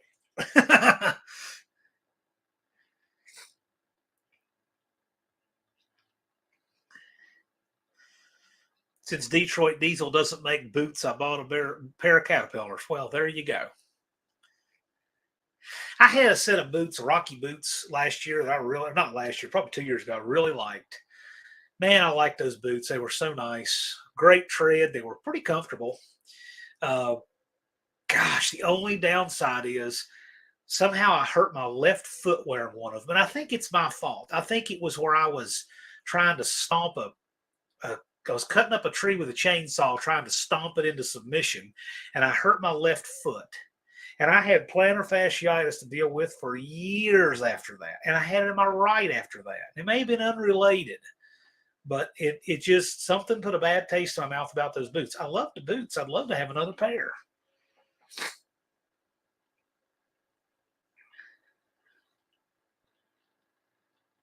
Twisted Mopar says, maybe I could do a video of that, see if it gains subs. Here's the great thing about Twisted Mopar Garage. If you do a video that flops, it's not like Jeopardy where a wrong answer costs you points. If you put up a video and it doesn't do good, just do another video. It's no big deal if it doesn't. Bad Tree says he's good now, gave him a hot dog. Well, good. Good. Slant Daily says, what's up, suckers? Well, Professor P, I just relayed to them earlier in the live about the bounty that's on Just Mopar Joe, and Speed Oasis, Dallas's buddy Chris, has thrown another $100 on the pot. I think we're up to $410 of bounty on Joe. The bracket just pays $500 to win, and then there's a $410 bounty just on taking out Joe.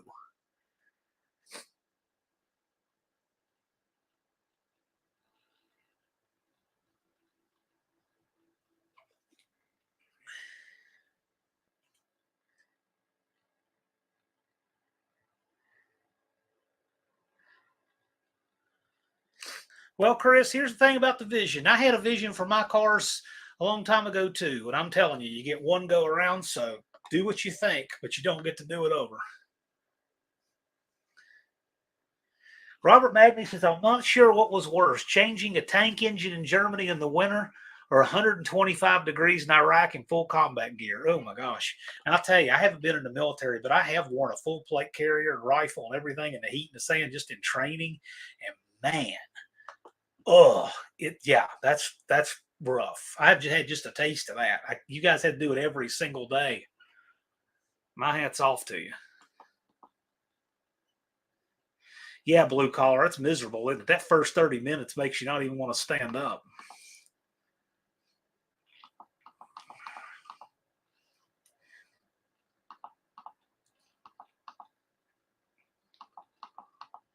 Slant Daily Garage.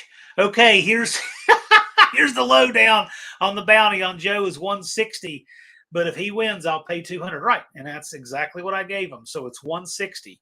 Now, to be fair, Professor P, I said that's 160. That's on top of what Cope is paying. And I said also, as you'd said earlier, correct me if I'm wrong, if you're running a Slant Daily Garage sticker on your car. And Professor P will be giving away Slant Daily Garage stickers at the No Name Nationals.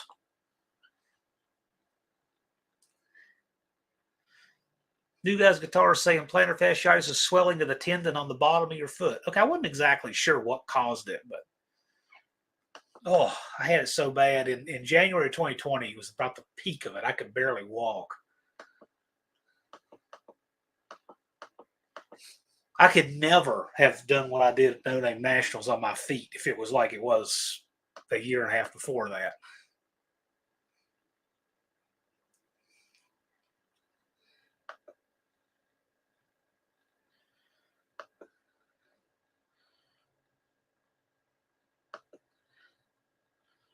Chris is saying best remedy for a plantar is apple cider vinegar. Kill in the head and root without the. I don't want to kill anything. I'm not even sure exactly what you're talking about, but yeah, plate carrier and rifle and the rest of it so enjoyable. 120. Yep. The coldest training class I ever took was urban rifle, and it was, oh my gosh, it was so cold. It was below freezing. It was in the single digits, probably 5, 6, 7 degrees, windy, freezing cold. It was nasty cold. And we were outside like 12, 14 hours a day. It was rough.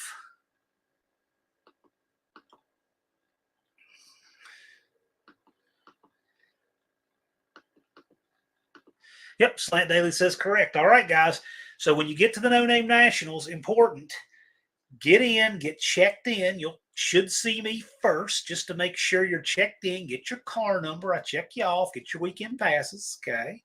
Then after that, make sure you go see John Cope and Shane Polito and get your Cope Racing transmission decal and your Slant Daily Garage decals so that you will. It's just like a contingency program. You run the decals on the cars, you get payouts if you win the challenge, right?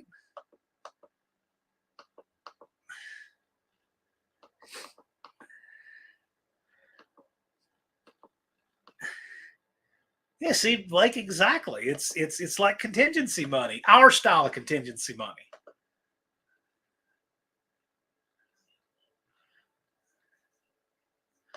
Yeah, blue collar custom insoles. Yeah, yeah. Every time I stood up after sitting any length of time, yeah, buddy. But for me, 20 steps was not good enough. It'd take a half hour. Really.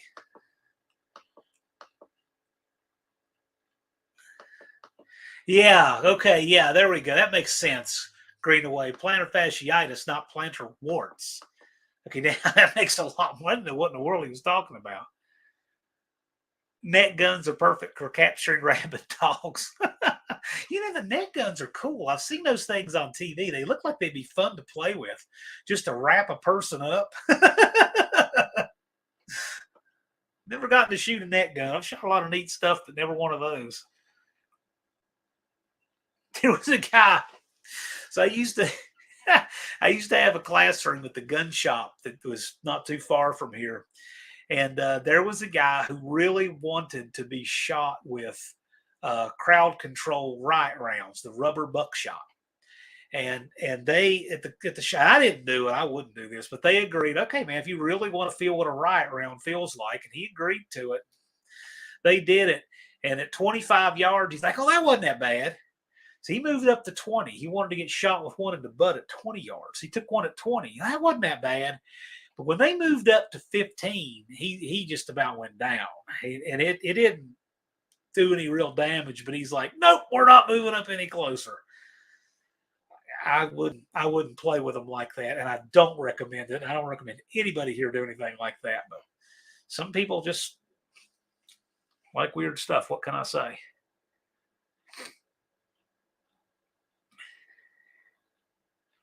Them planners must have had it rough. They named all kinds of ailments after them, maybe. Paula said we have 3 days until spring. I don't care what the number is. I'll look at the forecast, and here it's pretty good. By the end of next week, it's going to be 75 degrees here. I am thrilled.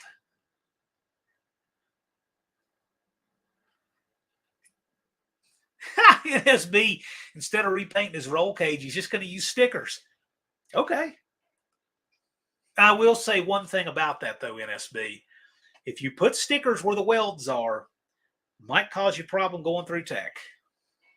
Joe wants to know if Unfinished Project's going to make it to No Name Nationals. I sure hope so, but we'll let him answer that.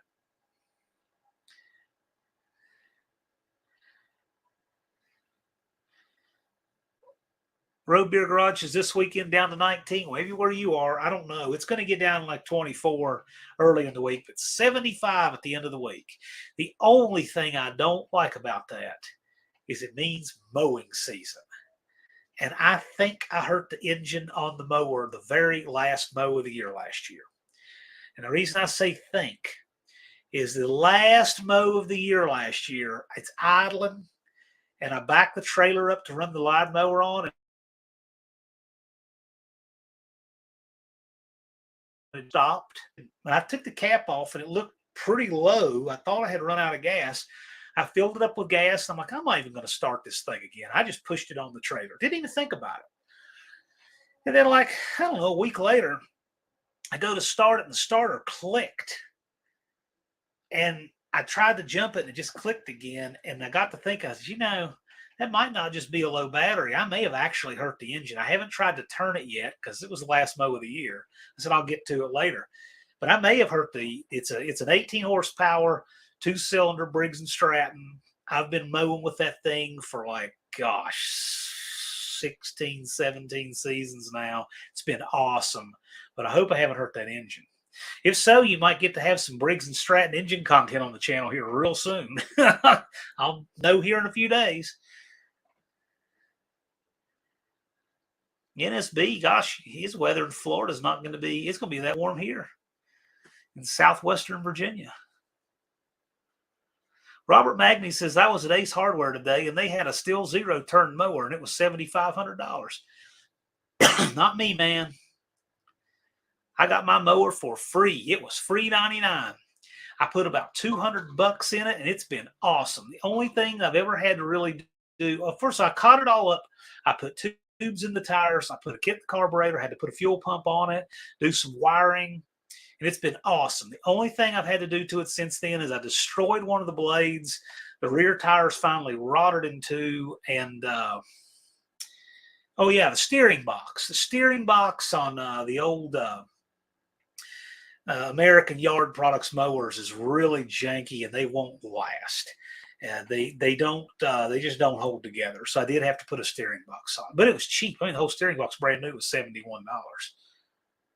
I did try to actually fix it because the gears were okay, but the box just flexes, and it got to where it was just jumping on the teeth.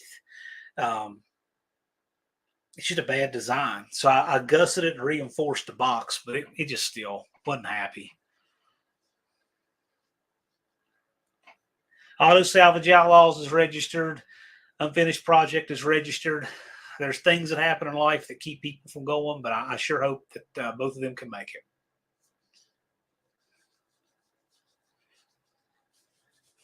Danny Boyd says, overhead valve life. I hear you. I've had good luck with both.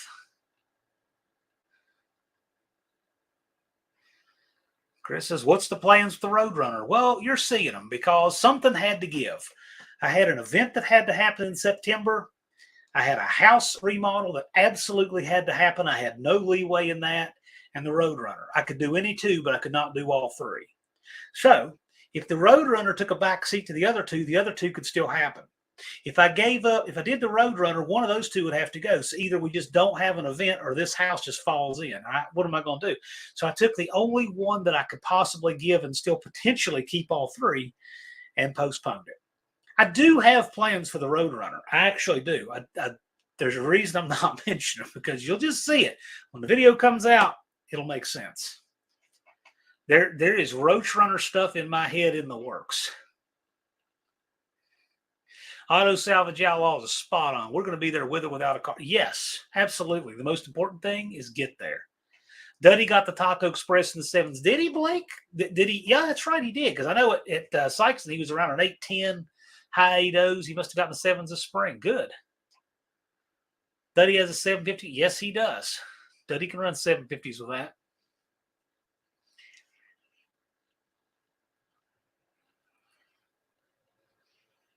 Yeah, an unfinished project. Put up the link. If you are not yet registered for the second annual No Name Nationals, you need to register. That's the direct link that Unfinished Project put up. You can type in nonamenationals.com and that will redirect you there. But that link is the direct link to the Square store to register. That link also has the flyer, and it also has the monkey bike rules, and it also has a PNG graphic for the AHRA No Name Nationals, so you can use it in your videos. Auto Salvage Outlaw says, if you don't bring a car, I'll give you a ride in the Pinto. Also, if you do bring a car, I'll give you a ride. Yeah. That Pinto's so cool.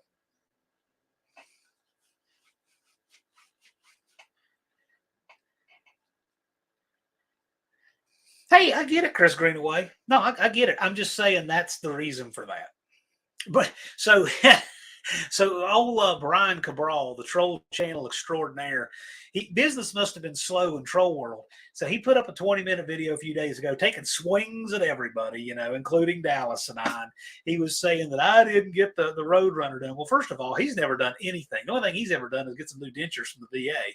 But anyway, he's complaining that he didn't get that done. I'm like, man, you got to realize something had to give. And I am tens and tens of thousands deep in that remodel that had to happen to save the old family homestead. And between that and the No Name Nationals, Roadrunner could not happen. It will. It will. I've got all kinds of really cool plans I don't want to talk about because you'll see them. There are things I do that need to come out on video before I discuss them.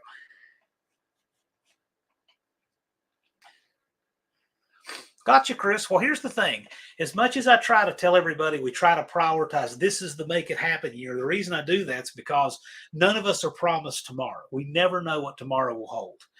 But hopefully we get another year, another chance. We're blessed with another year of life, and maybe it'll happen. But what you don't want to get into is the one of these years. One of these years turns into doesn't happen.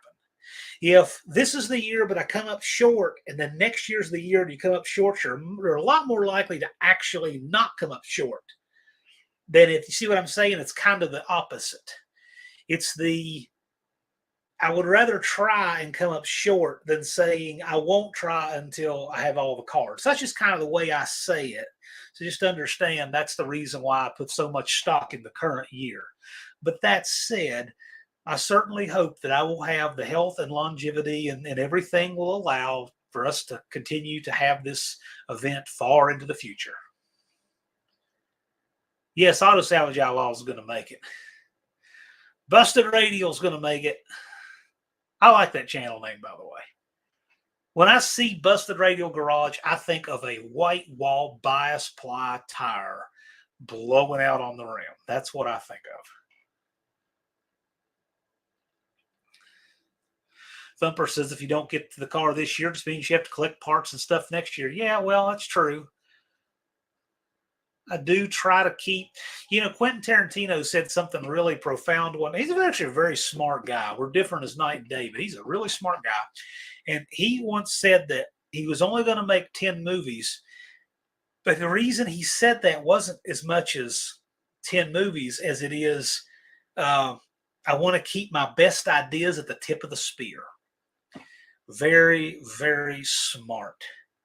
So to me, I try to think about the most important things I've got to do in the next 5 years all the time. Because who knows? I might not live 5 more years. We never know what tomorrow is going to hold. We have no idea. So I try to think of the most important things of the next 5 and really prioritize them. And that's just what I try to do. We know Vizard has plans. Vizard is going to be one of these. We will not know until shortly before. He wants to come. He wanted to come last year. He's got a few things that are kind of hanging, but we'd love to have him there. We are working on it. Hello, First Responder Garage. Glad you can make it.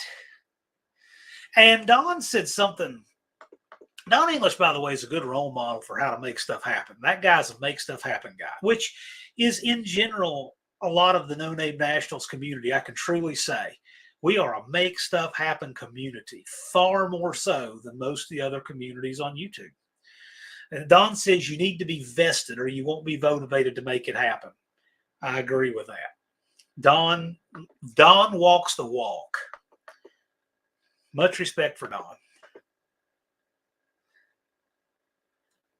The Auto Salvage says he's fighting to save his kidneys and get back in shape like in his 20s. Oh, yeah. Man, tell me about it.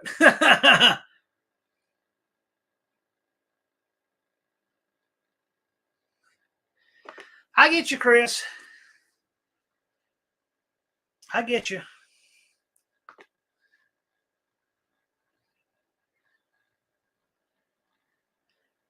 Let's see here. All the finest people have showed up. It must be a fashionable stream. I got to say, the community that turns out, that surrounds the No Name Nationals is just the Super Bowl for this community. Okay? That's what it is. It's the Super Bowl for this community. But this community is awesome. And it's a subset of the bigger communities in YouTube. But this is the community of people who make stuff happen. I love it. See, that's kind of what this is all about right here. I mean, dreamers are cheap. There's dreamers all over YouTube. There's nothing wrong with dreaming, but doing is much harder. And we have the doers. The doers show up in Sykeston. And there's other doers who can. I get that. The life can deal us crazy hands. But everybody who you did see there in Sykeston, they were doers. And they came from everywhere. And that's just what I think is a great thing that characterizes this community is the number of doers that we have. It's great. And I had a guy try to spin that as so awful one time. Come on, man. What's wrong with saying that? I think it's great. I'm commending the people who make stuff happen, like Big Block 402 and Rabid Transit Garage out there moving cars around in the snow. And, I mean, it's just awesome to see.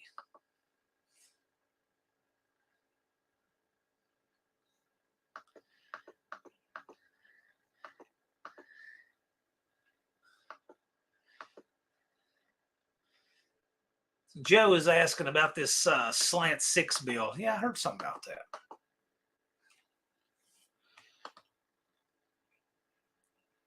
Yep, Don says weather's not cooperating to work on the car. But here's the thing about Don.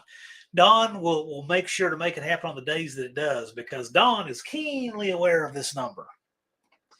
He stays keenly aware of it. Nick, the Van Man 90.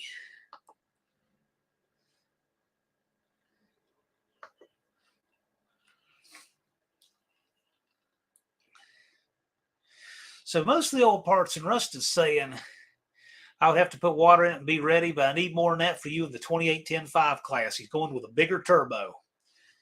Oh boy, that class is going to be wild this year. Got a lot of guys that are gunning for the 2810-5.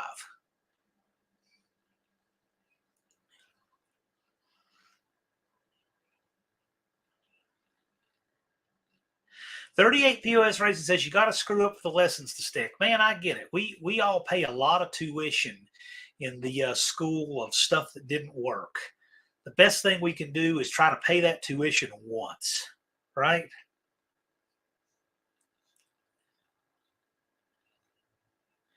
Colleen says we have a carport. Let me tell you about old Colleen and Damien, Mopar's Mustangs and minivans. Those guys have a carport, and they get out and they hustle. They get out in the cold. They work every day. That was kind of like the conundrum I had about giving them the clock is that the grass doesn't grow under their feet. They're always working. But I thought that they would be fun to give the clock to because they're biting off so much. But it's not that they're, so I thought that might be a better bang for my buck on giving them the clock because of that. But no, those guys hustle. You will see the people on YouTube who really hustle. Yeah, Colleen the Creeper Runner. Yeah. Colleen and Damien hustle. Joe hustles. The 8 POS Racing have a revolving account. Let's see here. NSB has a greater question. Let me grab that. Is the 28-10-5 still going to be 16 cars this year? Well, you guys tell me how many people want to turn out for it. So last year, it wasn't until summer when I really gauged how many were going to be out there. The last thing I want to do is try to make it a 32-car class and then struggle to have 25 cars there. What I would really like to see happen is that we have enough cars there that it makes sense to split the class and have two 16-car fields for two different 28-10-5s. That's what I'd like to do. But let's focus on the quality of 28-10-5 right now, and we will see. We will see.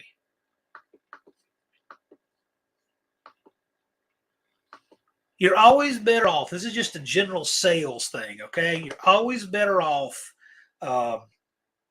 having something that's bursting at the seams, didn't have quite enough room, too many people there, not enough room for everything, too crowded. You're always better off having that, a little bit overflow and being able to accommodate than having too much and can't fill it. Always better off.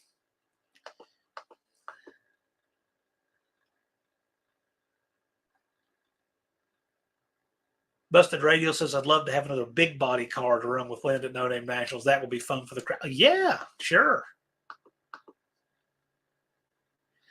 Nick the Van Man 90 wants to know about classes at No Name Nationals. So we have an all-run bracket, okay, where apparently we had a bunch of people in that bracket last year, but apparently we're going to have a whole bunch of cars chasing Joe. That's what it's looking like this year.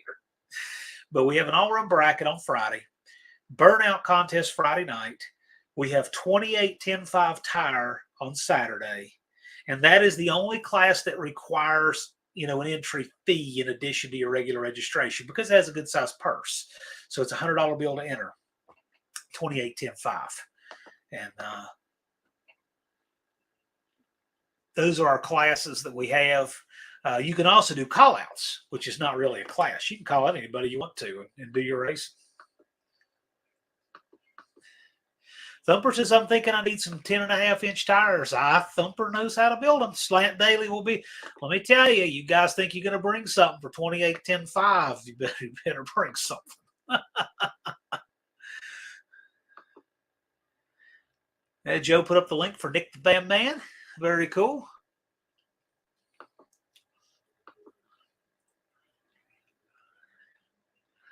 Thumper says, if I get 10.5s, they'll be slicks. Good call.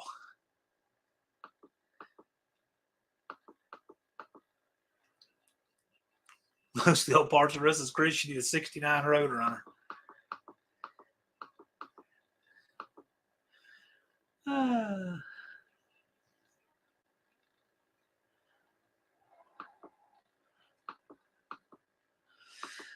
Jay just put slicks on it and be done. Yeah, you can.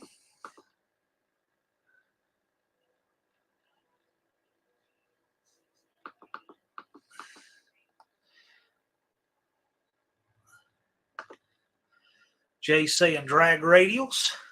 Okay. Any of you guys have anything else? Be live here just a few more minutes. And if any of you have some St. Patrick's Day shenanigans to get to, evening will still be young. I mean, after all, it is a Friday, so. Bad Tree Productions is saying Mickey Thompson drag radial pros are top notch. I would agree with that.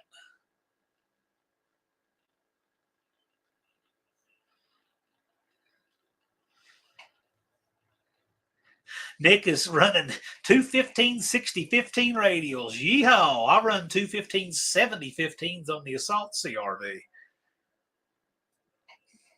If you need something a little taller, let me know. I got some that have probably. Hey Blake, you think I could get a good price for my used tires I had on the CRV? I mean, if Nick needs them, you know. Big Block 402 says you're going to have a car at the event. I know you'll not. Yeah, right. I can't compete. I mean, I have to work. Somebody's got to make it happen. And I'm not going to compete against you guys. I'm sure I'll be bringing the van because I got tons of stuff to bring. I mean, a lot of stuff to bring for this event. Signage. So I'm sure I'll be bringing the van. That's what I brought last year. Great vehicle for a trip anyway. Dean Stevenson says, no Vegemite with tacos can push you over the edge into 7-second 8th miles. Be warned. I bet. Vegemite, would that make good valve lapping compound? J-Bo says, how far from the track was Best Western? Best Western is right around the corner from Lambert's. So Lambert's was 6.9 miles. I did that. That's where I stayed last year, J-Bo.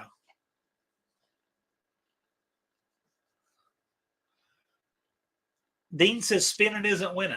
Unless you're in our burnout competition, then spinning is winning.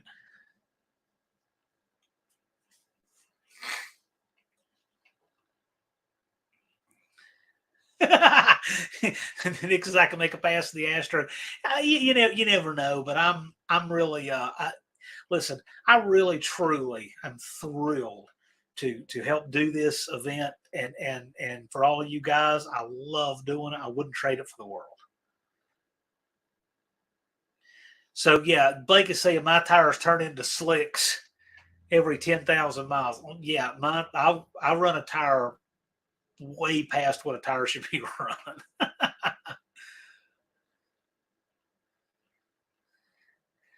Greenaway says he wants his parents to enjoy their time. Awesome. I agree with that. NSB saying that they're staying at the Drury Inn. The Drury Inn is very nice. Drury Inn is right there on the road that goes straight to the track. Drury is where we put up Ron Ward and Deke the Tech Guy, and it's a good place to stay.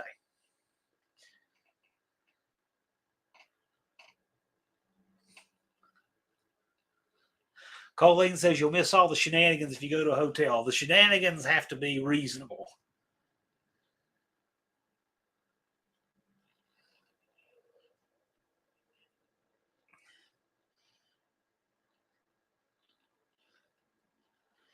Oh, gosh. Community race for Nick. That sounds like a disaster.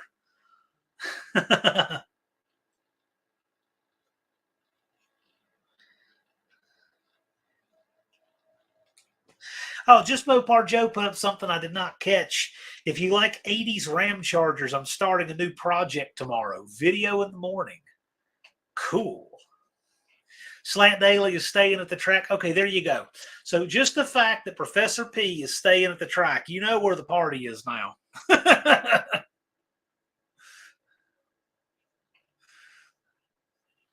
I got to say, that was a great place to hang out because Dallas had his pits and camper, and then Professor P was right behind where he was, and the Bad Tree guys were there, and Ron Ward came over there for some of those Korean short ribs. Dallas was cooking out, grilling.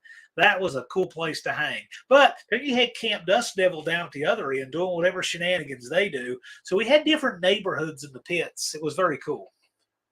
Yeah, see? He says, correct. That's right.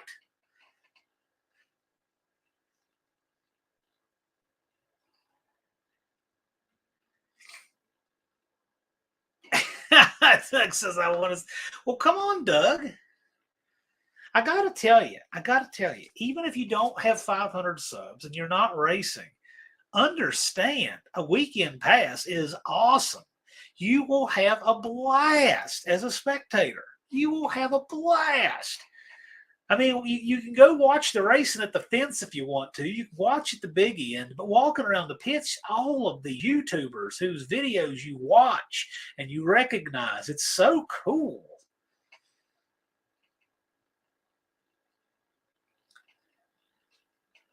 This is the dream event for me.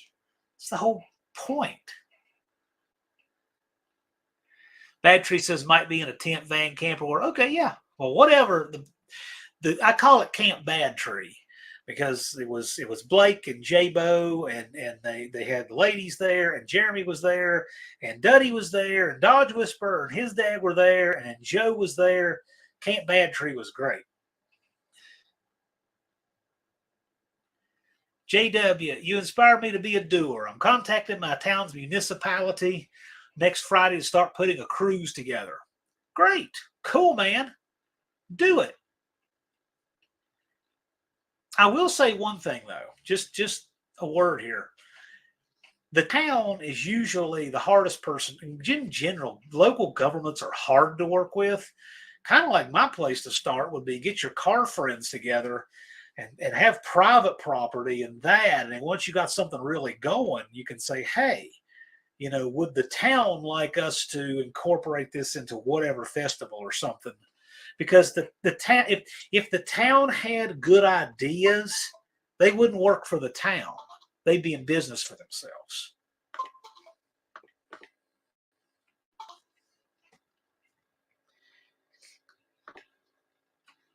Thumper has a tent for the back of his pickup in case I don't bring the Escalade. Yeah, man, I'm telling you, most people last year camped. I was shocked how many people camped.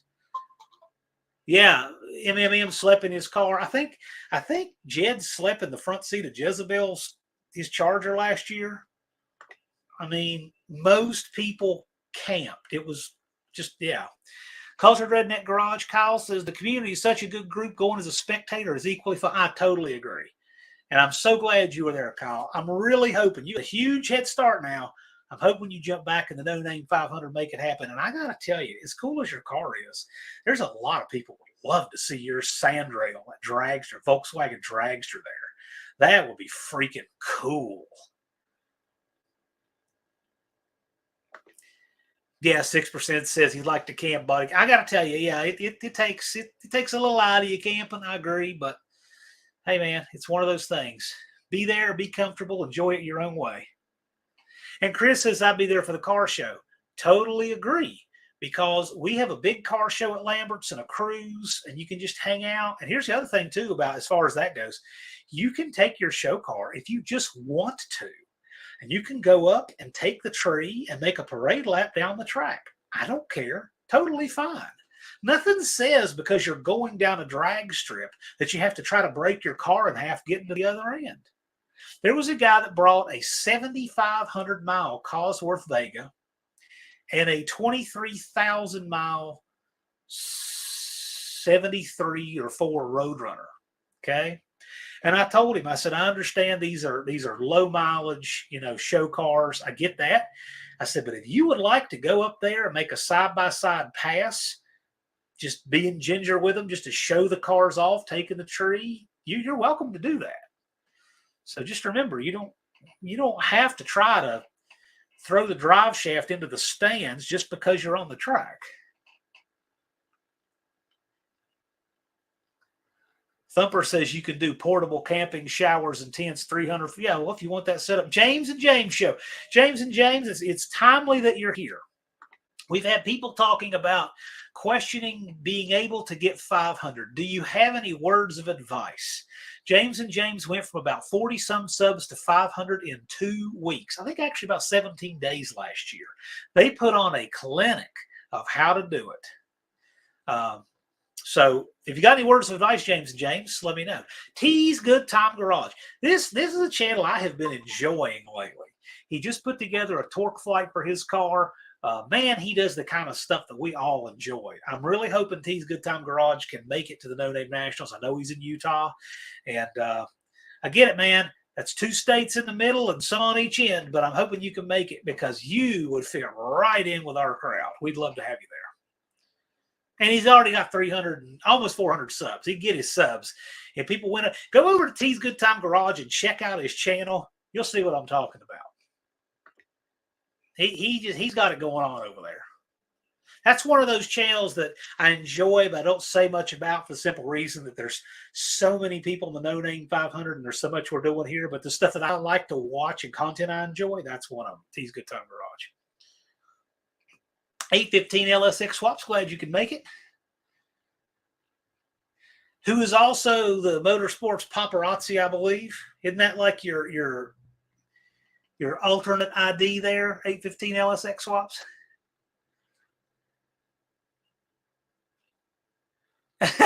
Nick the Van Man. Now, see, now I did say you can go make pre-laps if you want, but now there's the other end of the spectrum. Nick's going to valve float my 305's guts out, making Bill Grumpy Jenkins Memorial Hot Laps. There you go. You could do that too. You could go out there and break the car in half. Right. Barrow says T's just, that's right. So T's Good Time Garage, if you want to carpool a convoy out with Barrows, maybe that's the way to do it. Okay, here's the advice from James and James Show. Drop shorts daily and be genuine in your videos. Edit the best you reasonably can. Don't worry about perfections. Just knock the rough edges off. Wonderful advice from guys who did it. They know all about it. They did it in 2 weeks. I got to admit, when I saw them register, I thought, I wish these guys all the best, but I sure hate for them to register and just not be able to make it. And they blew the doors off everybody. And now I believe you guys are well over 1,000 now. But, yeah, check out James and James. Yep, Joe put up the link for T's Good Time Garage. Unfinished Product put up Nick's link for Nick the Van Man 90.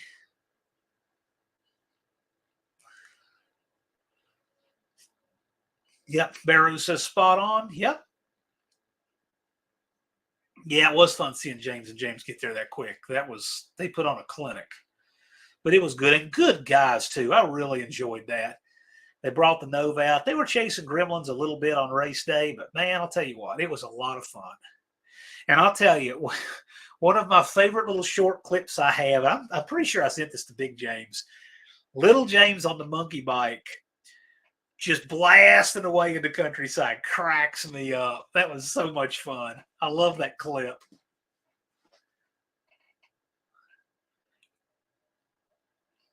Nick wants to bring out some parts. Cool. That's fine. Yeah, you guys are certainly welcome to bring stuff if you got parts and whatnot. I mean, we don't want it to become a swap meet because it just there are administrative reasons trying to deal with a swap meet an event like that. But yeah, if you got parts, you guys are there and you participate, want to bring parts, no problem. New Guys Guitar says subbing to as many as I can from here. Yeah. I am subscribed to every No Name 500 channel, in addition to lots of others too. But I'm subscribed to all of the No Name 500 guys. The only reason I don't say, hey, go subscribe to them, I don't say that because I don't want anybody claiming that they didn't make it with their content and on their own, because they do. They earn their own subs. Every one of them deserve 6% recycled is sitting at 472 subs. He's totally going to get 500. He earned every single one of them. He's got great content over there. What I will say is, go check out his channel because it's worth checking out. And if he earned your sub, subscribe. He earned mine. I love his stuff.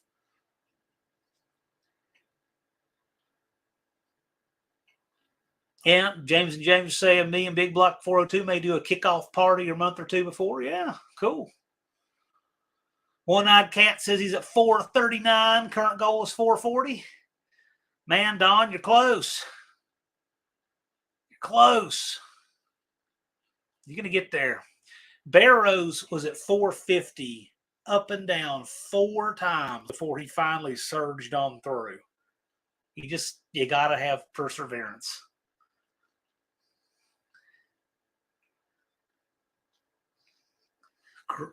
Doug Narton says, my favorite video with Grumpy Jenkins and the Camaro slamming 4-speed gears like a boss. Yes, all of that. Tony's Hot Rod Garage is at 443. Yes, he is. I do the standings every other day. James and James says, great video with the cigar and all with Grumpy. Yes. Dick Landy would always chomp on those cigars, never lit them, never smoked them. He just liked to chew on them. And Bob Reed, until he was, I think he died, he wasn't quite 78 when he died, I think. But I remember watching him up in his 70s, open face helmet, racing 4-speed super stock car in cowboy boots with a lit cigarette hanging out of his mouth at Farmington. They just don't make them like that anymore. Guy was sitting there as calm as just sitting, at the breakfast table reading a newspaper in his super stock car watching the tree come down. I mean, cool as can be. Auto Salvage says he was at 860 4 times and 1,000 3 times. Exactly. You just got to keep hammering on through, and then once you make it, you got it. And by the way, if you get 500, you're in. I mean, no amount of YouTube sub-auditing games will change that. 500 is 500. You got it, you're in.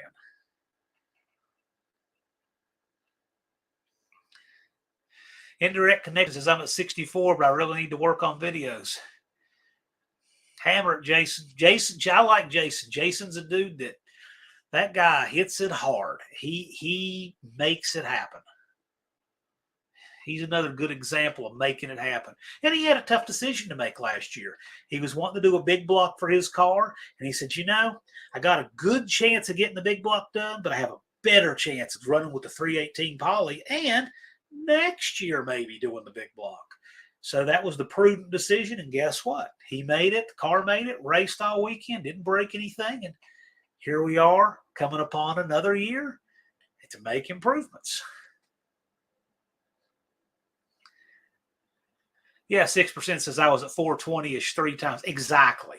YouTube will do that. It will make you hover back and forth and back and forth. And Auto Salvage is saying all 500, don't give up, you will make it. Yeah, absolutely. If you hammer away and you do it, you can make it.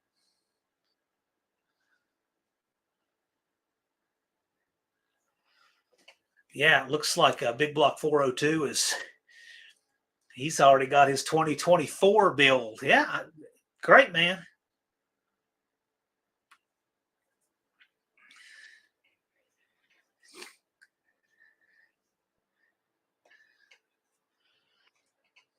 Hey, Colleen, I'm actually not registered. Don't tell anybody. Yeah, so Jason is a bona fide part of Rabid Transit Garage. He and Jay built that channel together, both on the channel, both built their cars on that channel. Jay is legitimately part of Rabid Transit Garage. And my understanding was he wanted to have a satellite channel to put the extra stuff on, the stuff that didn't make the final edit. And if that channel gets to 500, I guess he'll start registering under that one. But he's a bona fide, legitimate part of Rabid Transit Garage.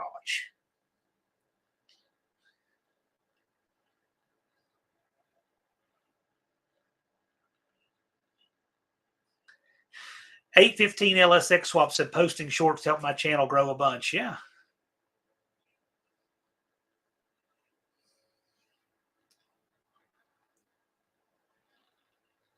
James and James is up behind the curve on the latest info, what all events we got going on this year. Well, I can tell you, as far as the No Name Nationals goes, we got a similar format to last year. We got a cool surprise that I am working on. I can't say anything about it yet, but I am working on it. It will be cool. It's got some logistical things I've got to work out. I'm planning on going here in the next few weeks to Sykeston. Got some stuff to do, some people to talk with, meetings to have, stuff to do. There's something I'm working on there for September I think you'll all like.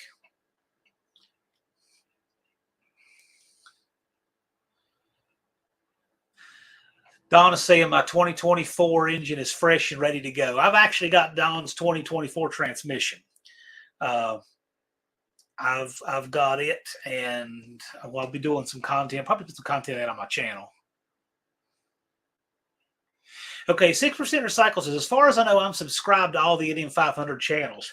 Here's the deal, 6% Recycled. If you go to my homepage, my youtube.com/John Wilbur, my main page, all of the No Name 500 guys are there. There are 23 right now that have yet to cross the finish line who are registered. And there are a few who have crossed the finish line. They are now in the alumni section. And you will move from the No Name 500 to the alumni section in 27 subs. James and James, the small tire monkey bike. Yes, sir. We're going to have a 28 10.5 that'll be better than ever, and it looks like there are more monkey bikes want to come out this year than last. Yes, sir. Of course. Those classes were great. Why would we not do them again? And Burnout and Bracket again, and we're going to cruise the Lamberts again, and all that good stuff.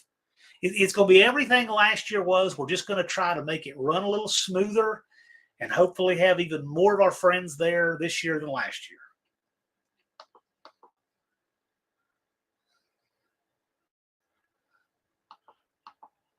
Bouncy Castle. Funny you say that. Hold that thought, Aaron.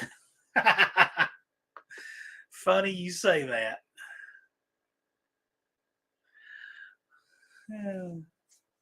Wasn't what I was talking about, but I got something on that.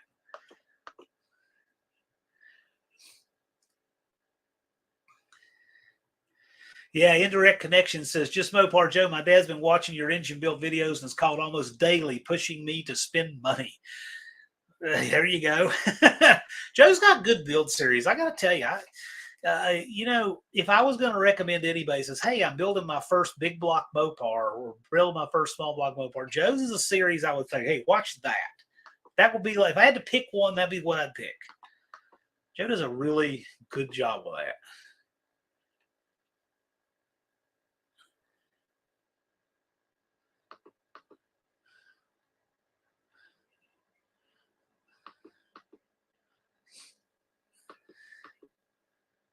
Logistical issues to work through the greater part of race. But let me tell you, buddy, I was a rookie race promoter last year, and this year I'm trying to iron out everything to work just a little better, and I'm going to try to do.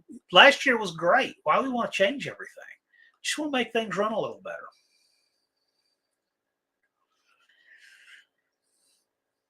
Just Mopar Joe says George Ray's is almost exactly an hour from Sykeston. So George Ray's has been on my bucket list for years and years and years. 2 years ago, I wanted to go there with Joe, and we got rained out.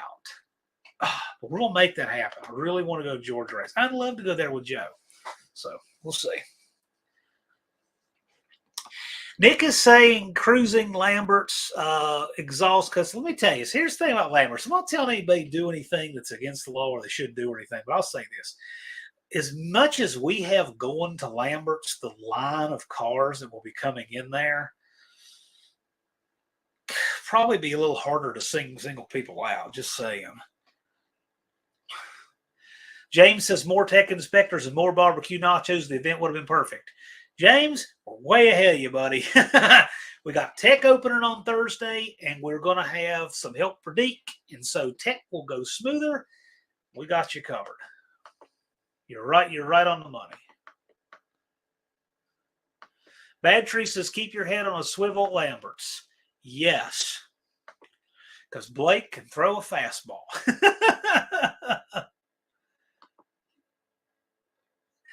Yeah, 6% said I've had some channel subscriptions randomly disappear. Yeah, it happens. I don't understand why. It happens. Don't stress it. Just keep going. Keep doing it.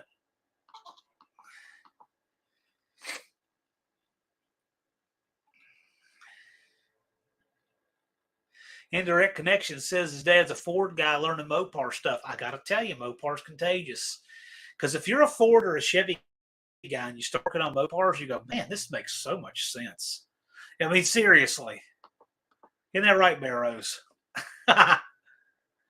Oh, yeah. So who was that last year that just beamed a customer? We don't even know who the guy was. Was that Jethro, two hacks Jeff that got a customer right in the back of the head? Who was that? I'm sure Blake remembers. Blake got me with a roll.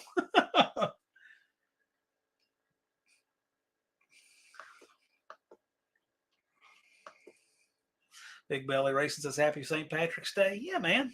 Happy St. Patrick's Day to you too.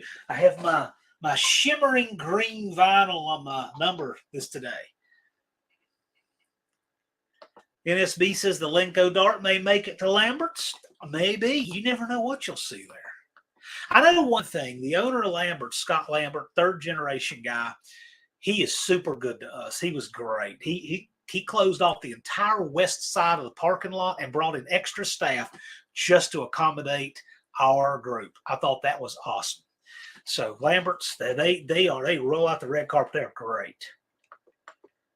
They were all for us, and I appreciate that. I'm planning to have a bigger cruise in at Lambert's this year than last. Last year was great. I think it'll be bigger this year.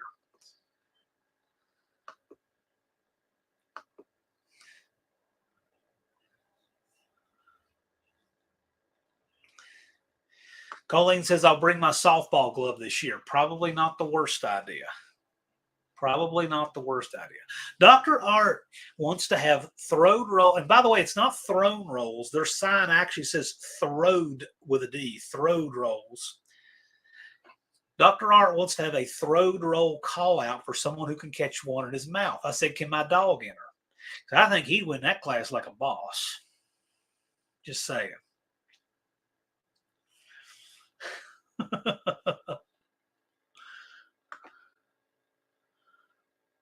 I got to tell you, I can't say enough good about Lambert's. Was so good to us. They wouldn't let us make a reservation, but they did when we said, hey, we're going to bring a huge crew. They took us seriously, and they roped off the entire west side of the building. And this year I'm going to try to get the east side. Again, that's one of the things I'm going to work out when I go down there here in a few weeks. Because we're going to have a bigger car show this year and cruise in. And they were great. Staff was great. We got in there. We got out of there. The service was good. Food was, they did great for us. Definitely don't want to change that. Big Belly says, where's Dallas? Dallas had to duck out a little bit early. He was on here for about an hour and a half, but he had to duck out, pick up the wife at the airport.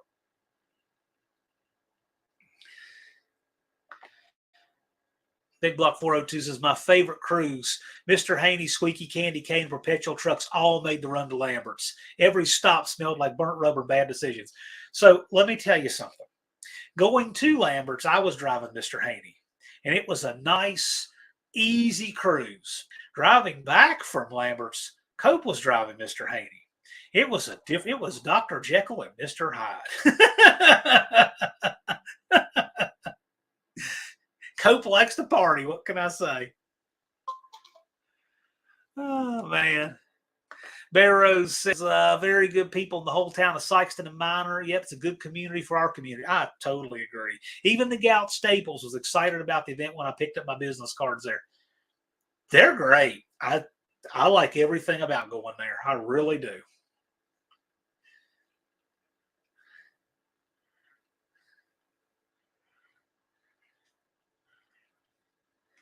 Cope likes the loud pedal. Yes, he does. I'll just put it like this. Some people drive out of the parking lot, from a restaurant. Cope comes out of the parking lot off the trans brake. Just saying. Slant Daily says, going to head off to bed. See you, man. Thanks for stopping by. I appreciate it.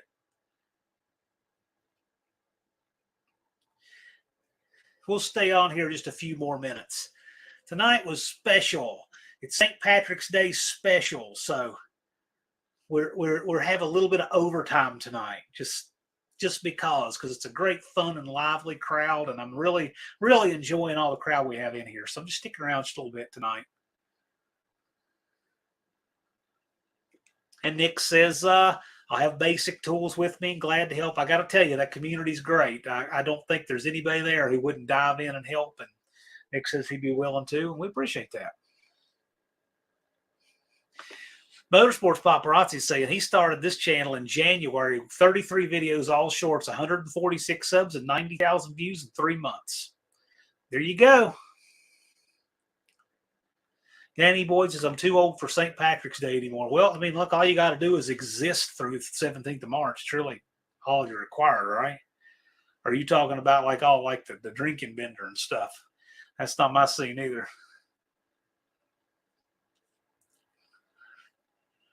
Motorsports Paparazzi, if you're going to register that channel, because you already have a channel that's established, but if you want to register that channel, jump in the No Name 500, go for it. You already know what it takes. You can do it. Be great. We'd love to have you.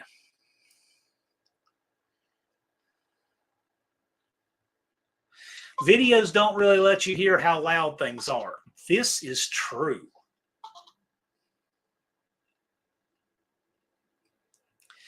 New Guys Guitar says, I appreciate all of you. I appreciate you. I really enjoy the Dan and Tom show, the New Guys channels. I just do. I like the way they present. I just do. I get a kick out of it. I think I watch just about every short that they put up. That's interesting.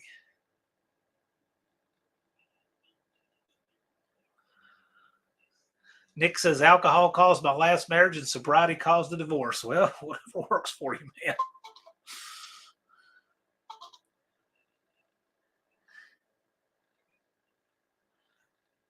Thumper says he's trying to get so he can fit in the roll cage. Right on. James got to head out. Catch everyone next live. Hey, man, thanks for joining us. Glad you were here. Glad you were here. Colleen says age is just a number. Well, age is indeed a number.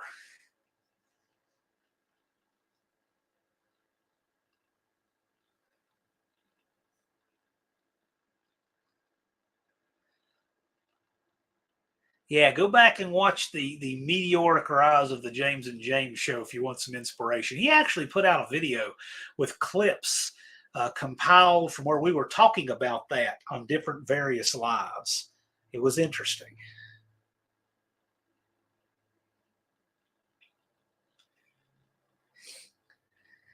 Twisted Mopar Garage got his slicks on, new fuel pump to mount, change oil and filter, good to go racing. Videos of all of that.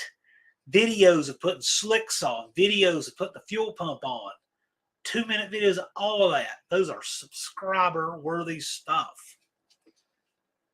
Yes, New Guys Garage is saying you have to check out how Tom almost killed me in his live. You know, I heard about that from Tom. I've got to go back and see that now. Thank you for reminding me. I want to see that. Now, the question is if Tom had succeeded in killing you, would he take your carcass to Harbor Freight and would they warranty it? You know, they warranty everything, no fuss, right?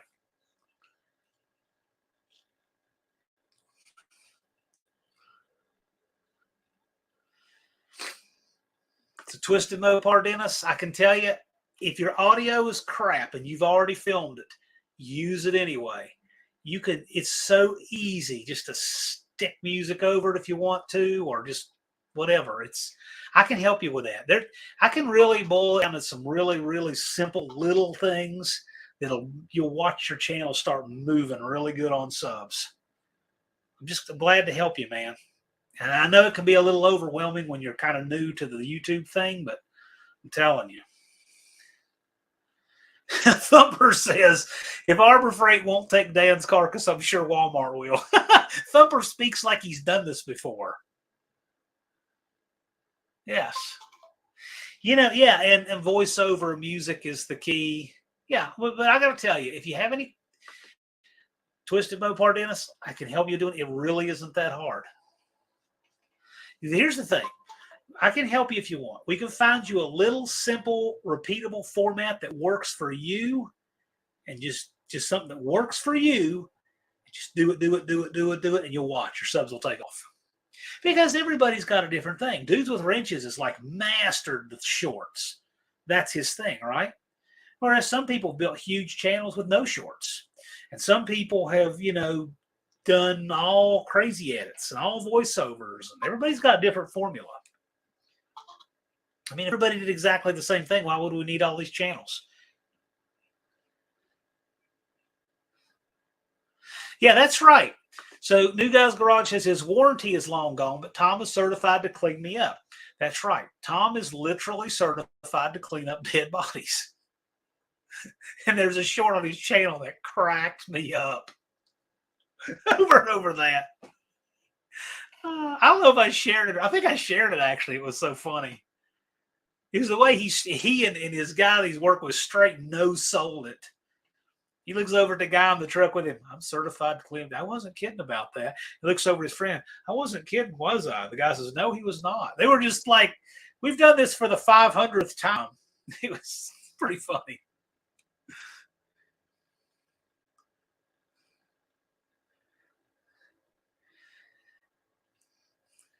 Yeah, Road Beer says he fades music in and out during boring parts. Here's the thing. Biggest thing I can tell you guys in the No Name 500 that are trying to get your subscribers together is this. Just start making and posting content regularly. And what will happen is you will figure things out, and you'll find these little adjustments to make here and there and here and there. And man, after a year of doing that, I mean, you'll look back over your shoulder and go, wow, my videos are better than they were back then. And they will be. Main thing is just start making stuff. Here's the thing. If you make content, let's say you make content and it's terrible, right? You're not going to get any grief from the people who've been there and done that. You're not, because we all remember what it was like to produce stuff that wasn't very good. We all remember that, right? You don't get any grief from that. Anybody who you would get grief from is probably somebody who doesn't have the courage to do it themselves. So don't worry about them. Rock on, do your thing. At least just shoot a short of it and put it up. Main thing is we just want to see you guys sharing what you do with the community. That's the main thing. New Guys Guitar says, I make music. If anybody is looking for music, email Dan. Yes, I would like to get with you on something if I could. In fact, New Guys Guitar, I can't remember if I have your email or not, but I would like to get with you on something.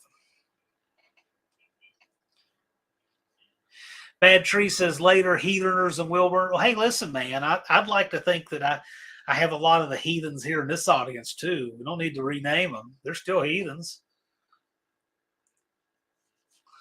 Appreciate you, Blake. Yeah, Nick says I'll check out. Yeah, exactly. It's a great networking place. So we are now. I was going to stick around an extra half hour tonight because we're having a great time. But I'm going to go ahead and shut it down here in a second. If anybody has a last minute question or something, go ahead and ask, or something you want to get in there, something you want to plug.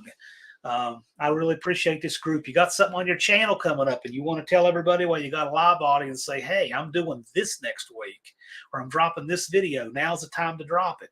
Joe, while he's in here, Joe, if you like 80s Ram Chargers, he's got a new project video coming out tomorrow. So check that out. And 6% Recycle, I'd ask, what's Lambert's? Lambert's is a huge restaurant in Sikeston, Missouri that we cruise to from the track. So at 6 p.m. on Thursday, the 21st, we are going to marshal at the track, and we're going to cruise over to Lambert's Cafe in Sikeston.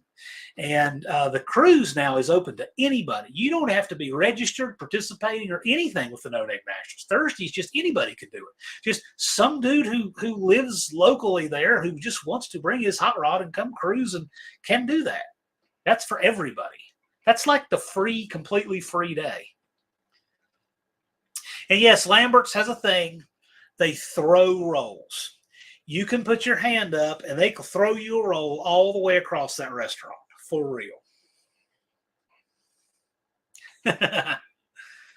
Road Beer Garage, it is truly my pleasure. And with that, guys, I'm going to wrap it up. I really appreciate all of you guys spending your St. Patrick's Day evening here with me. I figured a lot of you got plans and we're out doing stuff, and that's totally cool. I'm happy for you, but I wanted to hang out with you this evening and thank you. And with that, I've got some stuff coming up here pretty soon, but that'll end it for tonight. So, and Irish Outlaw says he's going to go live. So there you go. Irish Outlaw says he's going live. So, and Stephen Oates, he just got here just now. Man. All right. We'll see all of you. Thanks for turning out.